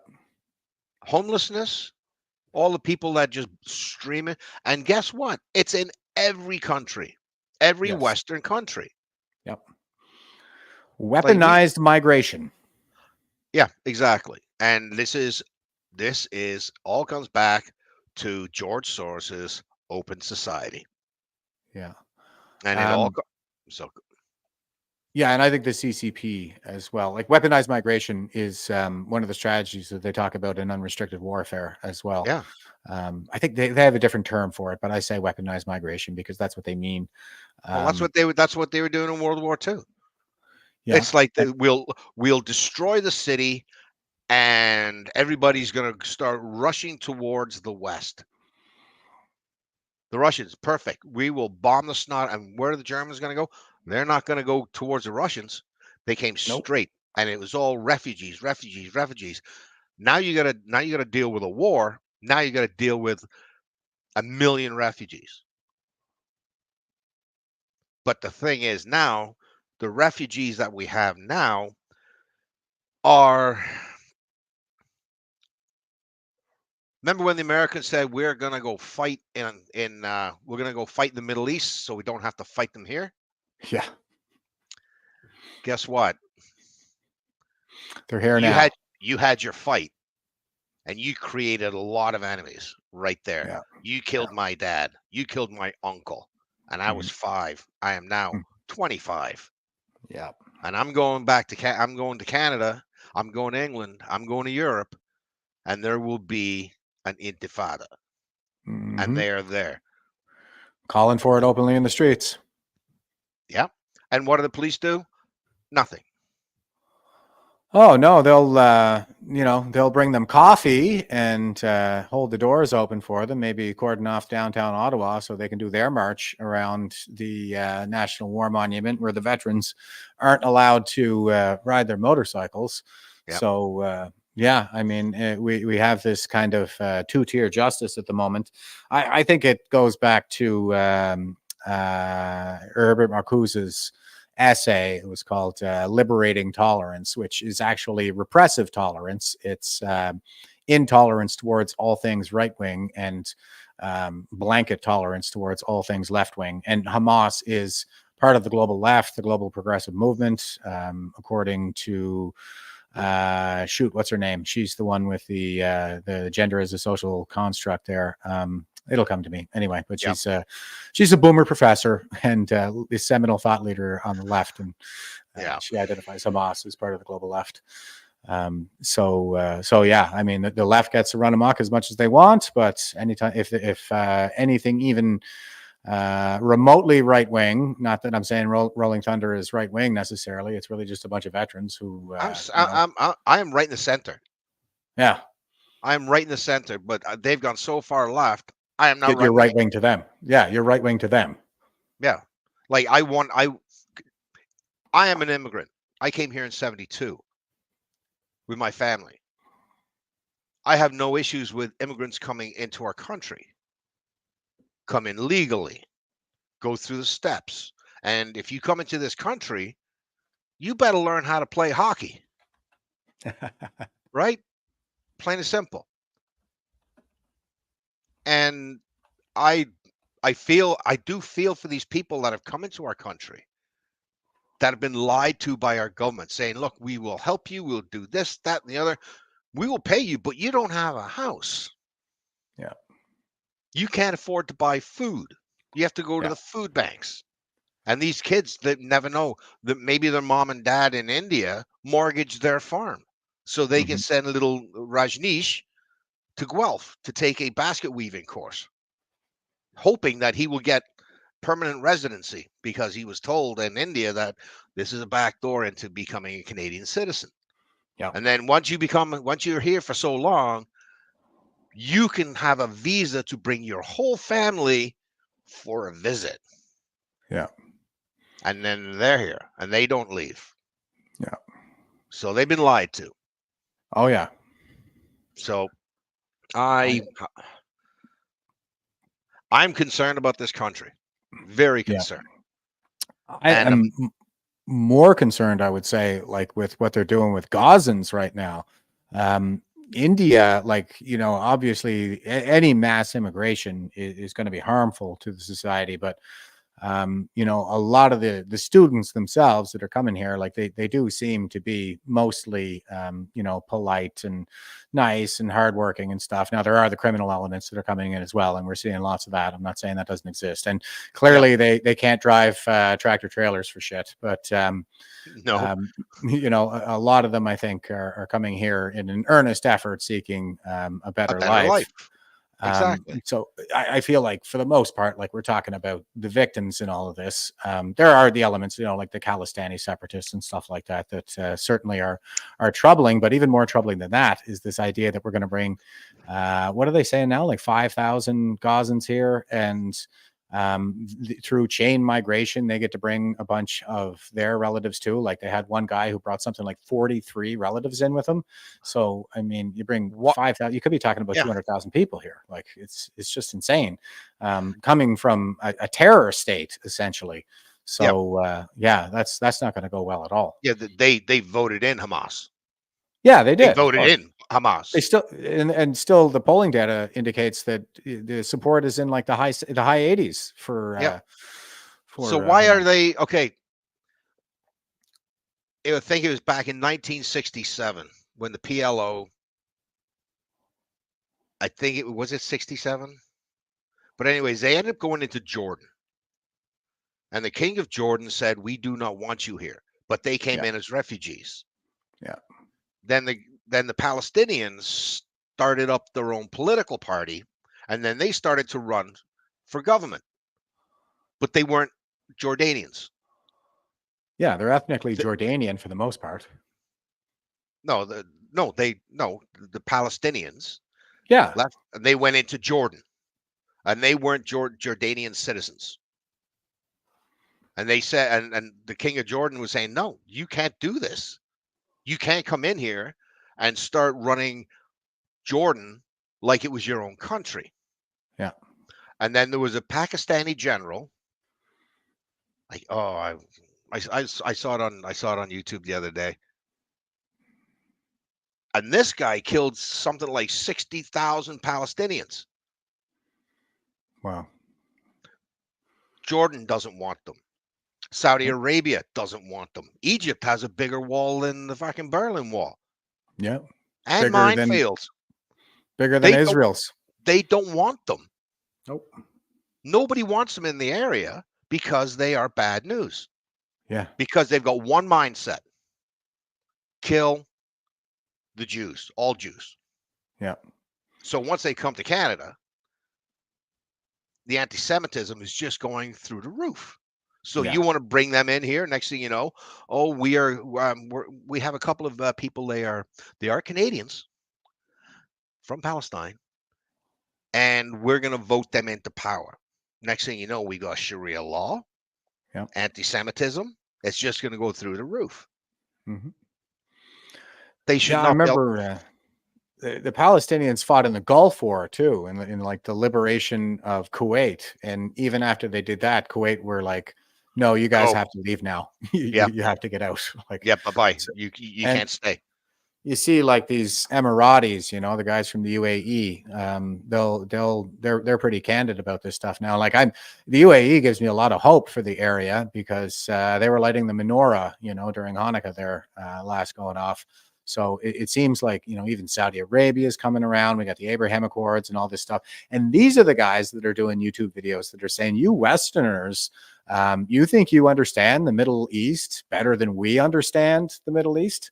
Yeah. You're naive. Like there's a reason why we're not taking all these refugees, like say in the wake of the Syrian civil war. There's a reason why we're not allowing these people to come into our countries. And you guys seem to think that you know better how to handle these Middle East situations than we do. But you'll see soon enough. Basically, like you're going to have to learn your lesson the hard way.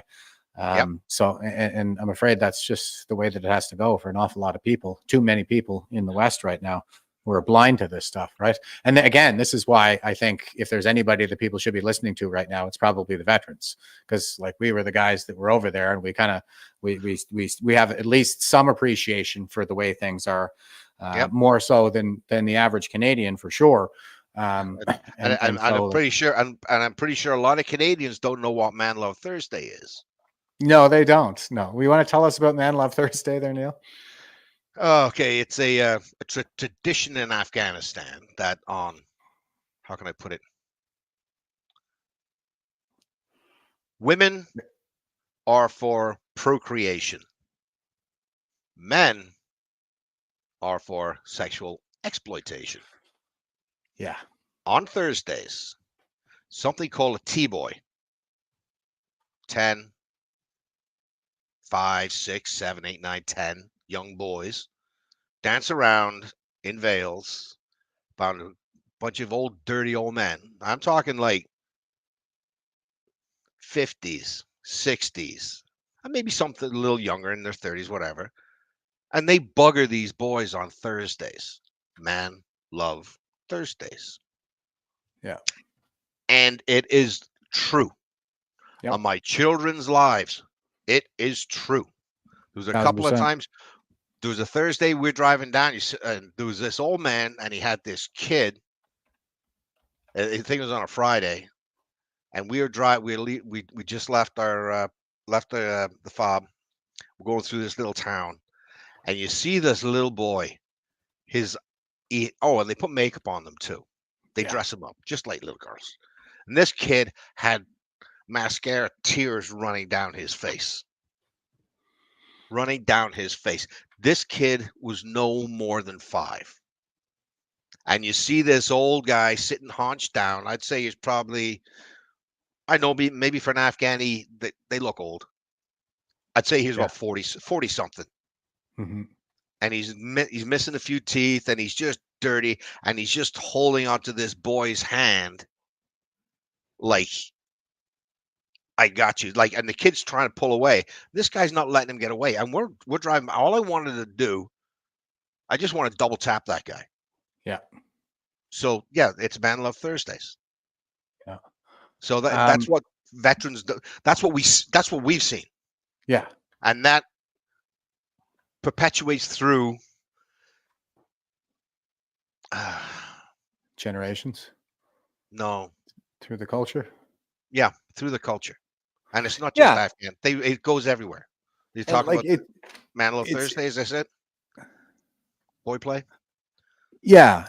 This is I'm showing the Wikipedia page for the Bacha Bazi. That's what they're called in Afghanistan. It means boy play. And this is a part of their culture. And I'm glad you used that word because, in this politically correct woke paradigm that we live in these days, you're not allowed to criticize culture. And I'm like, yeah, we need to criticize culture because most cultures are sick.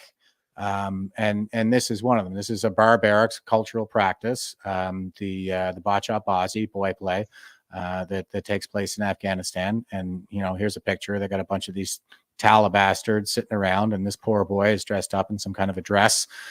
You can see videos of them dancing for them and stuff like this. Like it's absolutely sick.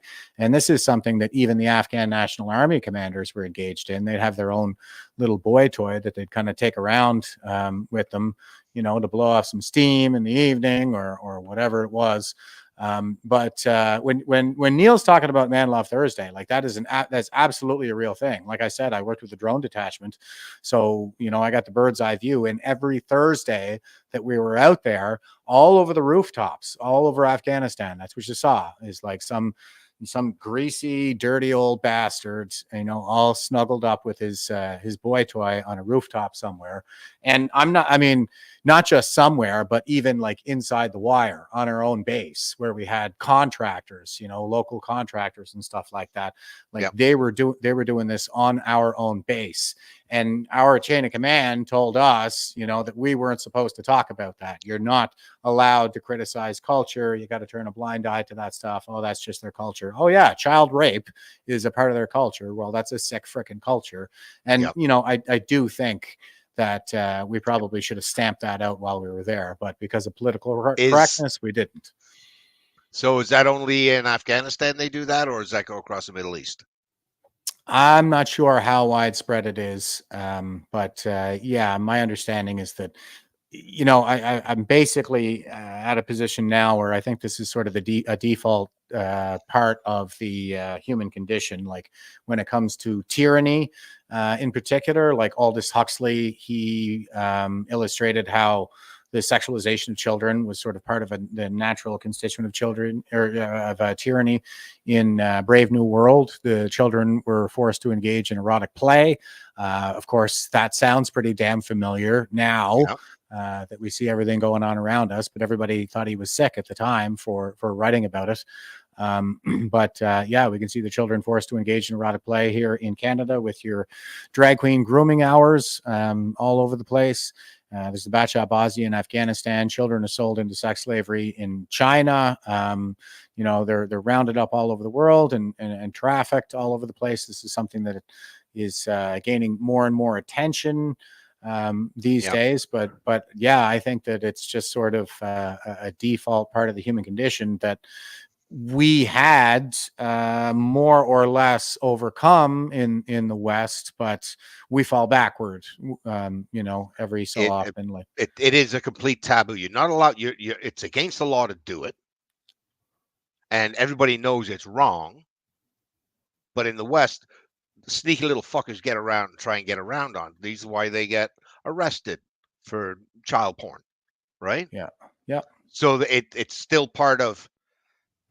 It's still part of the Western culture, but it's like we've got a grip on it. It's like you're not so fucking supposed to do this, right? Yeah. But in their culture, it's like, have at it. We brought you a T-boy. Get on the roof while you're flying drones. Your buddy's on top of the roof. Yeah. So it's now how can I put it? They are trying to make it normal. They're trying to normalize it. And that is, how can I put it? I don't own a weapon. No, I do not own a weapon. I went with my pal, and then I went, nah, I don't want a weapon, because if I need one, I'll get one. I would probably be offing people. But I don't have a weapon. I know CSIS. No, if I saw some guy banging some kid, I would go to jail. I know, Jeff, I'm probably going to say something crazy. It's like, dude, not listening. But I don't think that's crazy, Neil. I don't think anybody thinks that's crazy. Oh, no, I don't think it's crazy. The government is going to look at this and go, he said he would shoot pedophiles. Fucking right, I will. Yeah. Yes, I will. And every single man in this country should feel the same way. Somebody tries to bang your little girl, rape your little girl, rape your little boy, that's where daddy comes out. Daddy just got the fuck off the couch. Yeah. And I think a lot more men in this country needs to stop watching fucking hockey and get off the fucking couch. Yeah. Because once dad gets off the couch, shit's going down. Yeah. Enough is enough already. Like, leave the kids alone. Absolutely.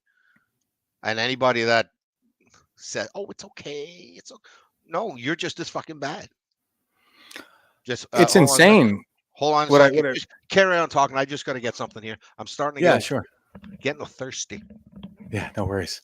I was just going to say that it's kind of insane, actually, the way a lot of these wokesters are, because I'll go online and comment about these things. Like, sometimes I go into the comment wars, it's mostly just sort of in the Facebook groups from my local area, because everybody's really sleepy around here. So I just kind of throw in these, I throw these grenades in there once in a while to kind of stir the pot and, shake things up, because too many people are in an echo chamber and they just don't realize that there's any other perspective out there, or if there is, it's coming from some kind of an idiot or an evil person or whatever. And so I'll throw these grenades in there and just engage a little bit to kind of slap them around and show them how stupid they are.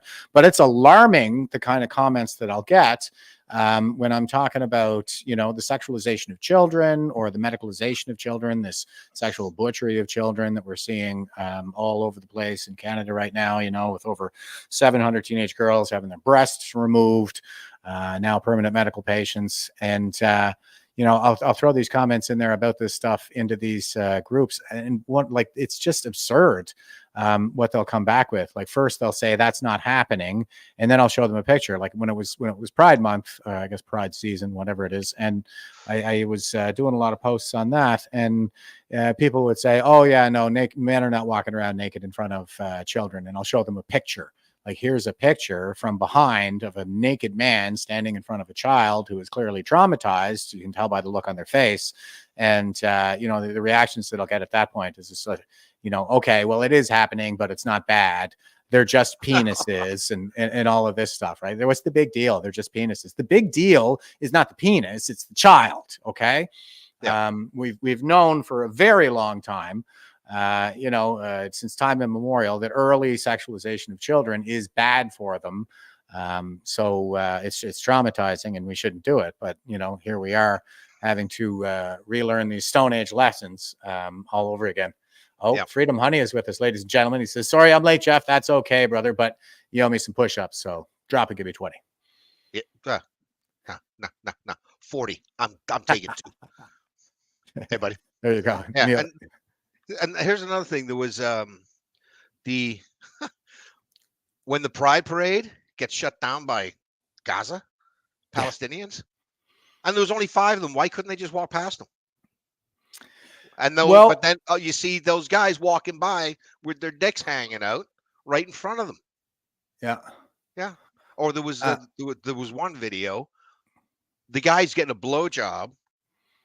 He's standing off on the side of the road, and Buddy's in there just giving the old fucking. And you're like, this is not right. No, But the police are confronted on it, and they're just going, "Oh well, if it's kind of off to the side, then it's not illegal." What? Where's that written down?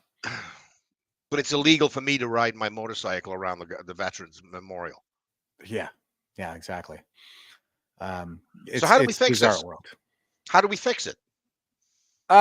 We can sit here all day and talk about it, but what can we do without going into pitchforks and torches? I think whatever it is they're doing to us, we just got to do back to them. They counter demonstrated us when we were doing the 1 million March for Children, and Camille O'Shea went out there and said, we're going to counter demonstrate you guys now. So I think we got to do that. I say, no more willful blindness. That's why I show pictures, because it's just undeniable. When you show what's been done to these people with these gender transitions and stuff like that, it's undeniable that that this is just heinous butchery that's being done to them. So we got to wake people up. We got to shock them a little bit. I think that shock effect is definitely valuable. And lawfare is another one. I mean, lawfare is being waged against us. I think we need to embrace lawfare and start hitting them back and take these people to court. Obviously, the political process is something that needs to be engaged as well. I'm concerned about the lawfare, though. Yeah, because the courts have been corrupted. Oh yeah. When was it the guy who wrote the Charter of Rights? He went to court and said this was illegal. He helped write it. What's his name? Oh, you're talking about. Oh shoot, I'm blanking again. Peckford, Brian Peckford. Brian Peckford. He went to court. I said, what you did is against the Charter of Rights, and the judge turned around and says, well, the mandates are over, so this case is now moot. Mm-hmm. So that's insane. Like, I honestly think we should go to I think we should. That one still has to go to the Supreme Court. That was just the initial decision. Like, they're going to appeal it, and I think it's actually got to go to the federal court first. Like, it hasn't even gotten that far. But yeah, there's going to be some appeals there. And it's totally insane. Like you said, it's like they can violate your rights, but as long as they're not violating your rights right now, it's in the past, then it's fine. Like, it's completely absurd, the position that they've been taking. But these are the same people who took judicial notice for all of the concerns that we tried to raise about the rollout of the vaccine. The Supreme Court, they're the ones who came out and said, yeah, everybody who works at the Supreme Court is now vaccinated. So they had the opportunity to come out there and make a stand for bodily autonomy and human rights, but they went completely in the other direction and said, no, we're on board with this tyranny. However, what I would say, like with all the complaining that we're doing and stuff like that, like, we have gotten some favorable decisions as well, with the Emergency Measures Act having been declared ultra vires, and we're getting some lawsuits are getting traction now, especially out west. There's there are a few of them for vaccine injured. Ontario and Alberta have some vaccine injured lawsuits that are coming forward. Hartman, he's got his lawsuit there, Answers for Sean, for the little boy who died. Yeah, and 17-year-old, so he could play hockey. So just keep hitting them, and I think that in the aggregate, like, the majority of decisions, I think, are probably going to be favorable. Like, it's going to take us a while to kind of turn this ship around because it's really big and it's got lots of inertia. But in the aggregate, over time, like, we'll accumulate enough wins that it'll get us there. But it's a war. It's not a single battle. Absolutely. It's going to take years, not weeks or months, right? I hope I'm still alive when it happens. No, seriously, no. Dude, I just turned 60. I got 10 years. I got 10 good years in me. Yeah. I just want these men, these millennials, to stand up and fight. As Trump would say, fight, and fight.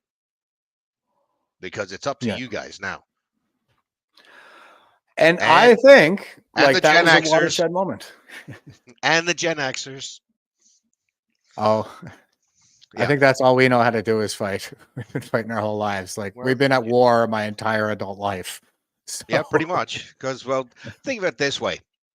The millennials and Gen Z, oh, well, my mental health.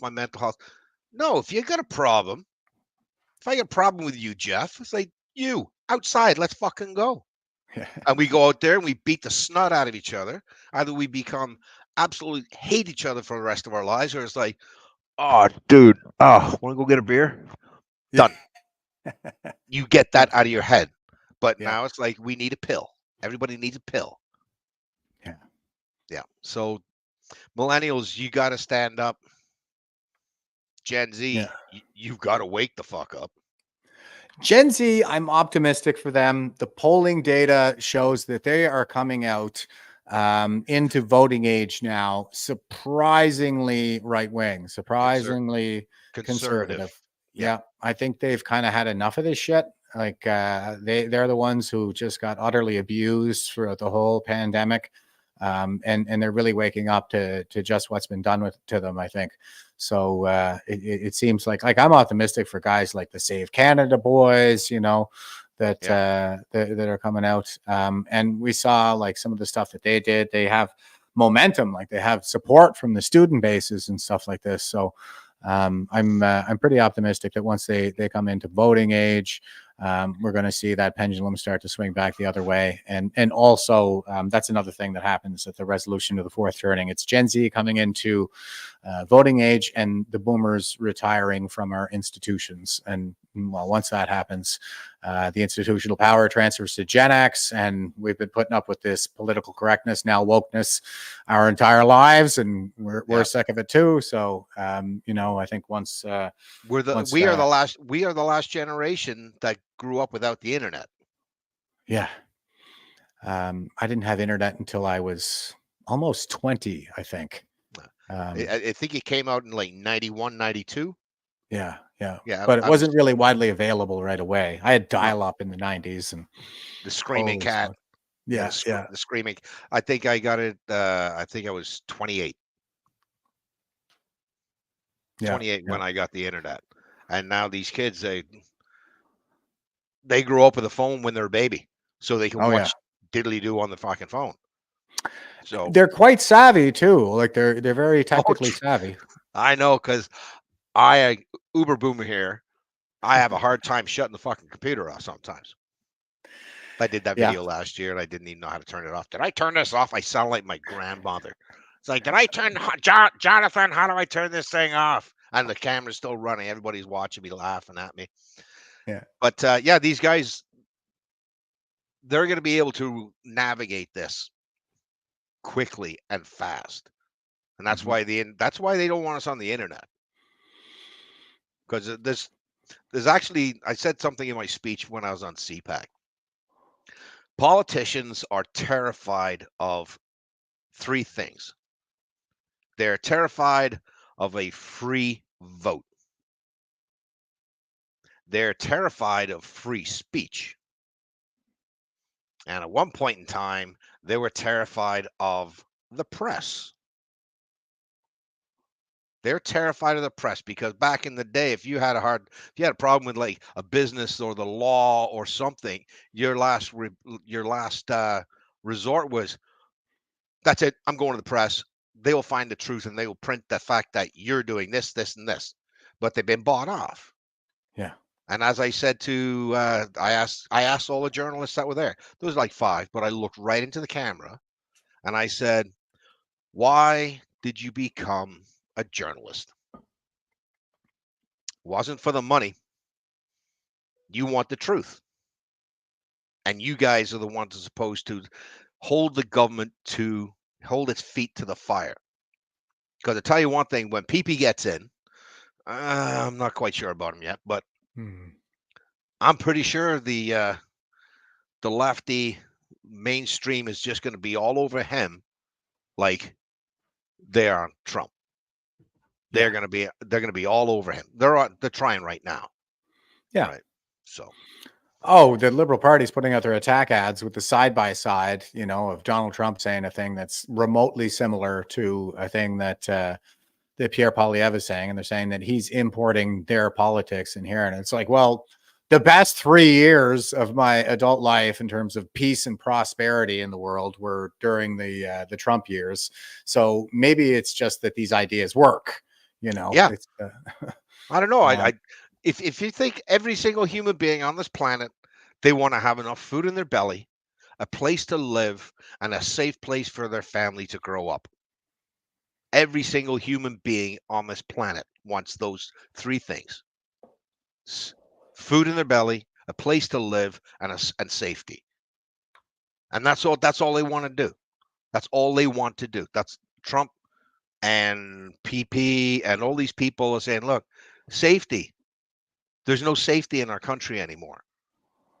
Jeff, you can no longer protect yourself. You have to call the police. They've got some guys breaking into your house. You're not allowed to defend yourself, says Trudeau. Yeah. So taking the food, taking our homes, taking our safety. Yeah. Yeah. 1,000%, man. Yeah. And you were talking about your speech on the Hill there. So and I guess we covered a little bit of how the Rolling Thunder went down there this year. Like there weren't as many bikes because of the rescheduling, and we still weren't allowed to go, around the monument. But like you were in Ottawa for quite a while, weren't you? The day of the CPAC or in Ottawa itself for Rolling Thunder? For Rolling Thunder. No, we drove, like I said, we left Antrim around 11 o'clock. We got to the monument around 12. We rolled out and we went off to Bobstock, had a barbecue. And that was it. But I mean, like staging for the event and prepping for it and stuff. Were you in the area, the vicinity of Ottawa for a while? I'm just curious, like what your experience was like in dealing with the local authorities, the press, that kind of thing. I got no press. I was searching for a news article. I couldn't find one. No press at all. And I think they made a mistake the very first year that they made it blow up. The press made it blow up. Rolling Thunder, the truck, blah, blah, blah, blah, blah, blah. And it went out all over the place. Remember this gem in the Globe and Mail? Hold on. It says Canada's War Memorial is a reminder of selfless sacrifice, not a vaudeville stage for loud-mouthed ignoramuses. That's what Adrian Clarkson said about us. Remember that? It was like I was there. I gave a speech. We were both there. We laid some wreaths. We had a parade. I was the sergeant major on parade. There was, coming to attention, singing "O Canada," giving some speeches, laying some wreaths. And this is the former governor of the former governor general, so commander in chief of the Canadian Armed Forces, talking about veterans, and she's calling us loud-mouthed ignoramuses. That was how we were received the first year. Yep. Do you know what? I didn't read any mainstream media. I didn't talk to any. The first time I did get a couple of people reach out to me. I want to talk to one guy online, and I was like, "Oh, so Chris Guy's going to be talking." I went, "I got nothing to do with Chris Guy." Well, he's on your poster, so I didn't make the poster. And I like Chris Guy's message, just not the guy. No, anyway. I mean, I think Chris Guy has been, he's a hard fighter and stuff and all of this. And really early on, like he emboldened a lot of people to push back against this, called BS on a lot of stuff and everything like that. But of course, he just gets rakes over the coals anytime you stand up to the tyranny. So, they smear, they tar and feather, and then they use that and try and make that stick to you. When you're doing something that's like not even related to anything Chris Guy is doing. This is about giving dignity back to a monument because of what's been done to veterans by their own government that they serve. Yeah, you attacked veterans on their memorial. Mm-hmm. They attacked them. So hopefully next year it'll be a bit better. Anyways, let me tell you what. Okay, first of all, I did talk to the police this year. Yeah. And it was basically a one-way conversation. As in, they said no. I said, okay, fine. So if you're watching this, Sergeant Lee, I may not even tell you when we're coming in next year. So you might want to have a lot of cops every day around that monument all next year. Think about the amount of money you're going to spend. And I don't know, maybe another $3 million and arrest 3 people, including Jeff. Yeah. So get ready, put some overtime out, boys, because I may not tell you next year when I'm coming in. But if I can go, go ahead. I may be allowed to go too. So, ooh, there you go. Or I might be in jail. I don't know. I don't think so. I don't think you'll be going to jail. Stay in my timeline. Don't jinx it, man. Stay in my timeline, brother. Stay in my time. You know, you're not going to jail. So anyway, Cindy thinks it's a good idea. Yeah, let's mess with the cops a little bit. Or say we're coming in and just have one bike roll through. One bike? One bike. Yeah. Say sounds good. I'm going to go up to the monument. Why? Your protest? No, I'm going that direction. I'm going up the top of that hill. Why? Because I got to go up there and turn right. But anyway, yeah. So I didn't have any love with the cops this year. The OPP was fine. Yeah. It's the OPS. Yeah, they hate us. Oh yeah, they hate us. And the fact. Oh, by the way, that very first. Did I tell you last year when Norm brought his convoy in on Friday on the first year? Bridges, whatever. He was just like a little miniature convoy that made it right downtown. Yeah. On Friday. Bridges to Freedom. Yeah, Bridges to Freedom. Yeah, they came in town. For me to get to my hotel, I had to go through 3 checkpoints on my motorcycle to get to the Marriott. I went through 3 checkpoints. And then how does he get a whole convoy downtown? And guess who his liaison officer was? Sergeant Lee. My liaison officer. Interesting. Yeah. Because when Norm called me up the next day and he goes, "You tabernacle, you told me blah, blah, blah." I said, "Dude, you knew they were going to use you." And he goes, "Yeah, well, Sergeant Lee said I could do that." I said, whoa, who? He goes, "Yeah, that Sergeant Lee guy, my liaison officer." I went, "Oh, mine too."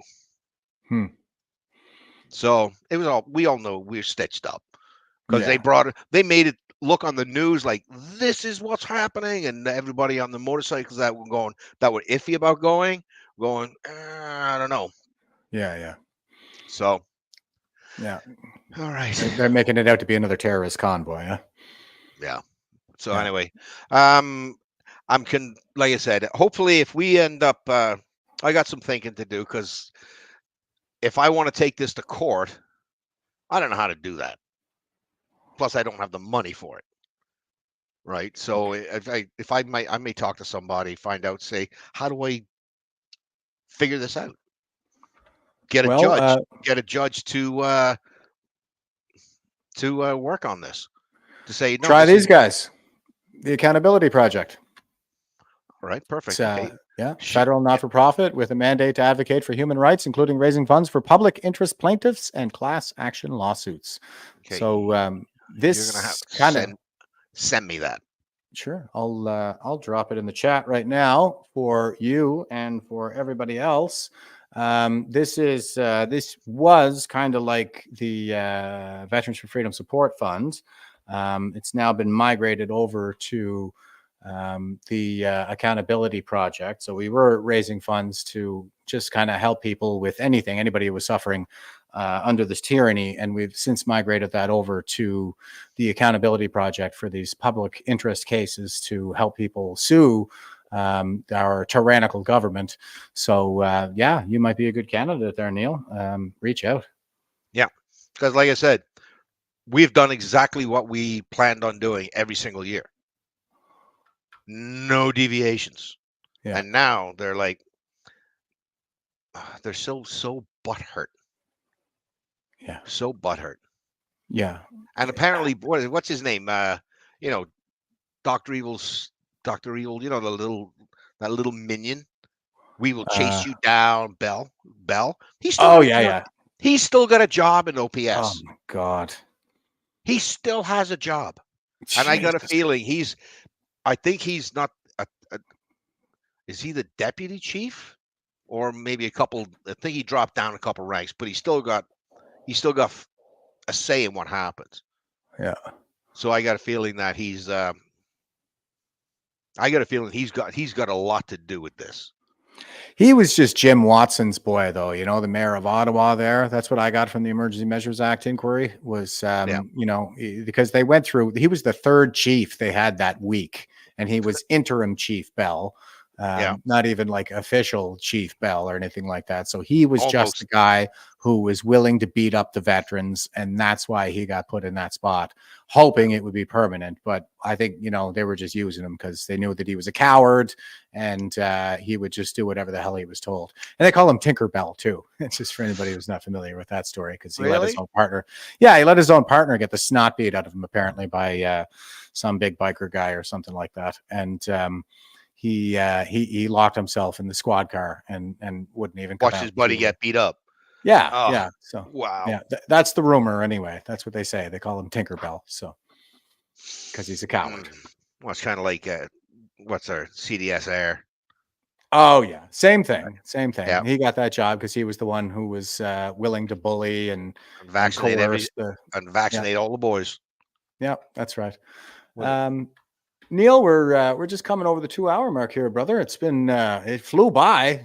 Great chat with you. I think I'll just hand it over to you for a final thought before we sign things off here. Okay. Okay.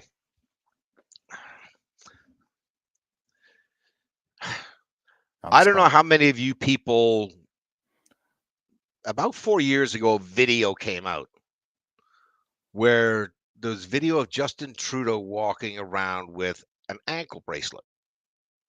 I don't know if you saw that, Jeff. Him and Sophie came out of the cottage early COVID, and you can see the outline, an ankle bracelet.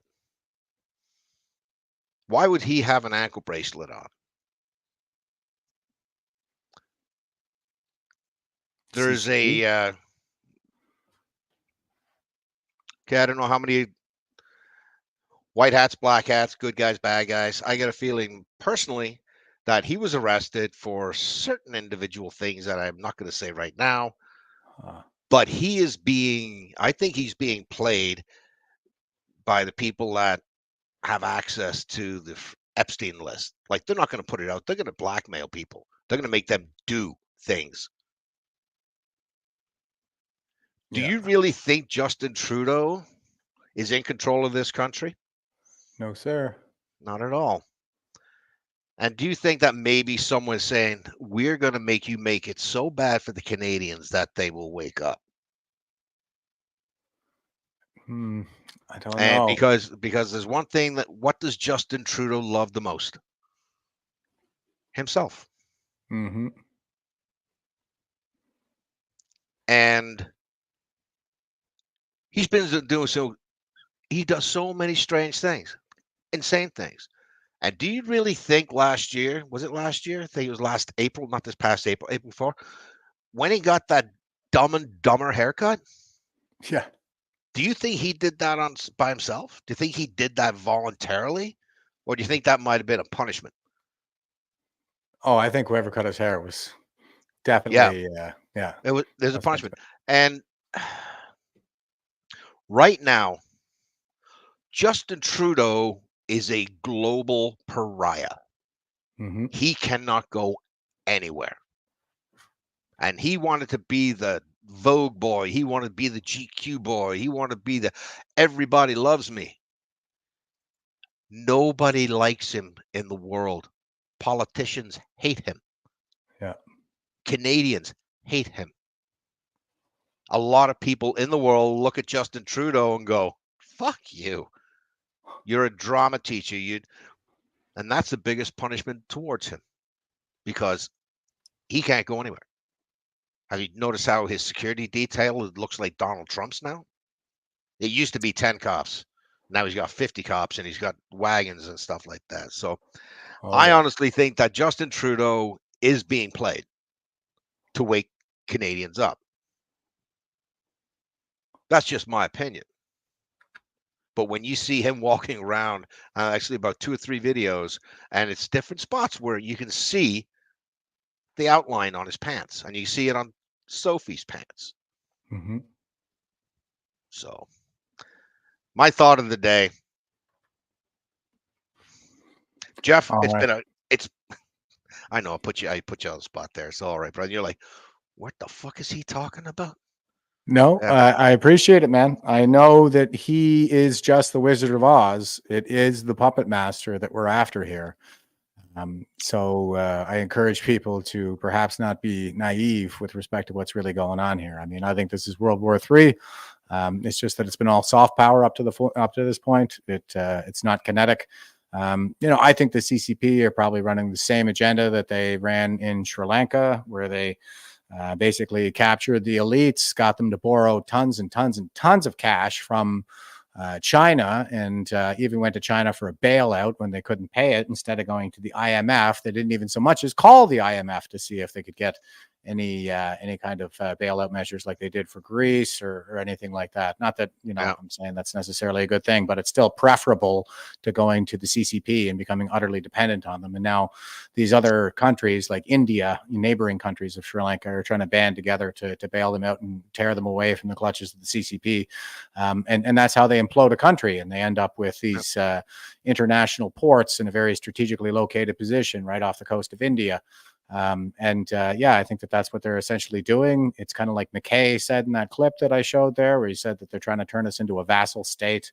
And I think that's the agenda that they're running globally. I often point out that, we in the West, we play chess where we're going to try to capture a single piece like the king. It's maybe analogous to a capital city, like the race for Berlin in real life. But the Chinese, they play Go, where it's, all pieces are equal and the game is to capture the entire board, all of the pieces, make it so that your opponent can't even move.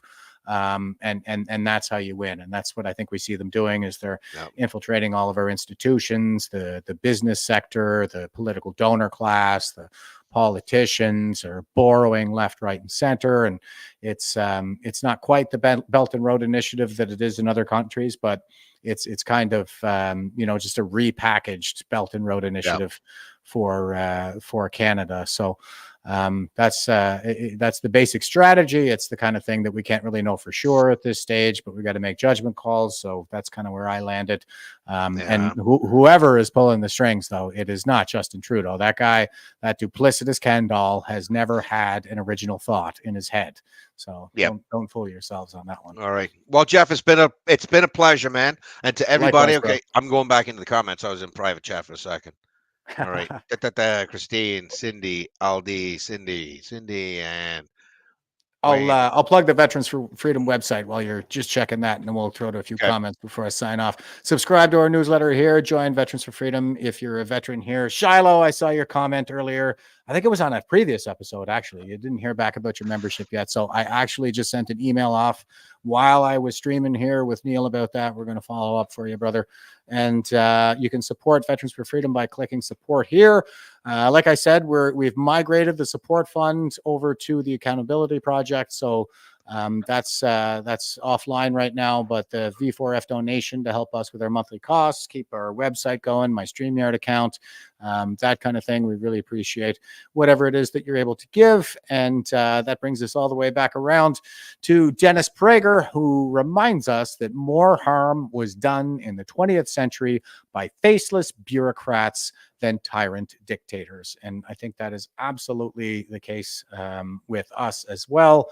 It's a lot of these, kind of career bureaucrats, and even these police chief types, like somebody was just saying that Christine was letting us know that he's the Deputy Chief Administrative Services and sits on the OPS board. So, I think he got a cushy desk job there, this kind of thing. And it is that kind of deep state, I guess, that I think is really sort of the main source of the tyranny here. And it's just that Justin Trudeau doesn't rein them in. Like he says, we're taking we're taking our instructions from the professional public service, and that is the opposite of what you're supposed to do there, buddy. You're supposed to be our representative, telling them they need to ease up because they're making life too hard for us. But that's not what he does. He just makes it easier for them to tyrannize us. And yeah, we'll throw out a few comments here. And Cynthia is saying, thanks, Jeff. Hearts, as always. Thanks, Neil. Always a pleasure and giving us the victory.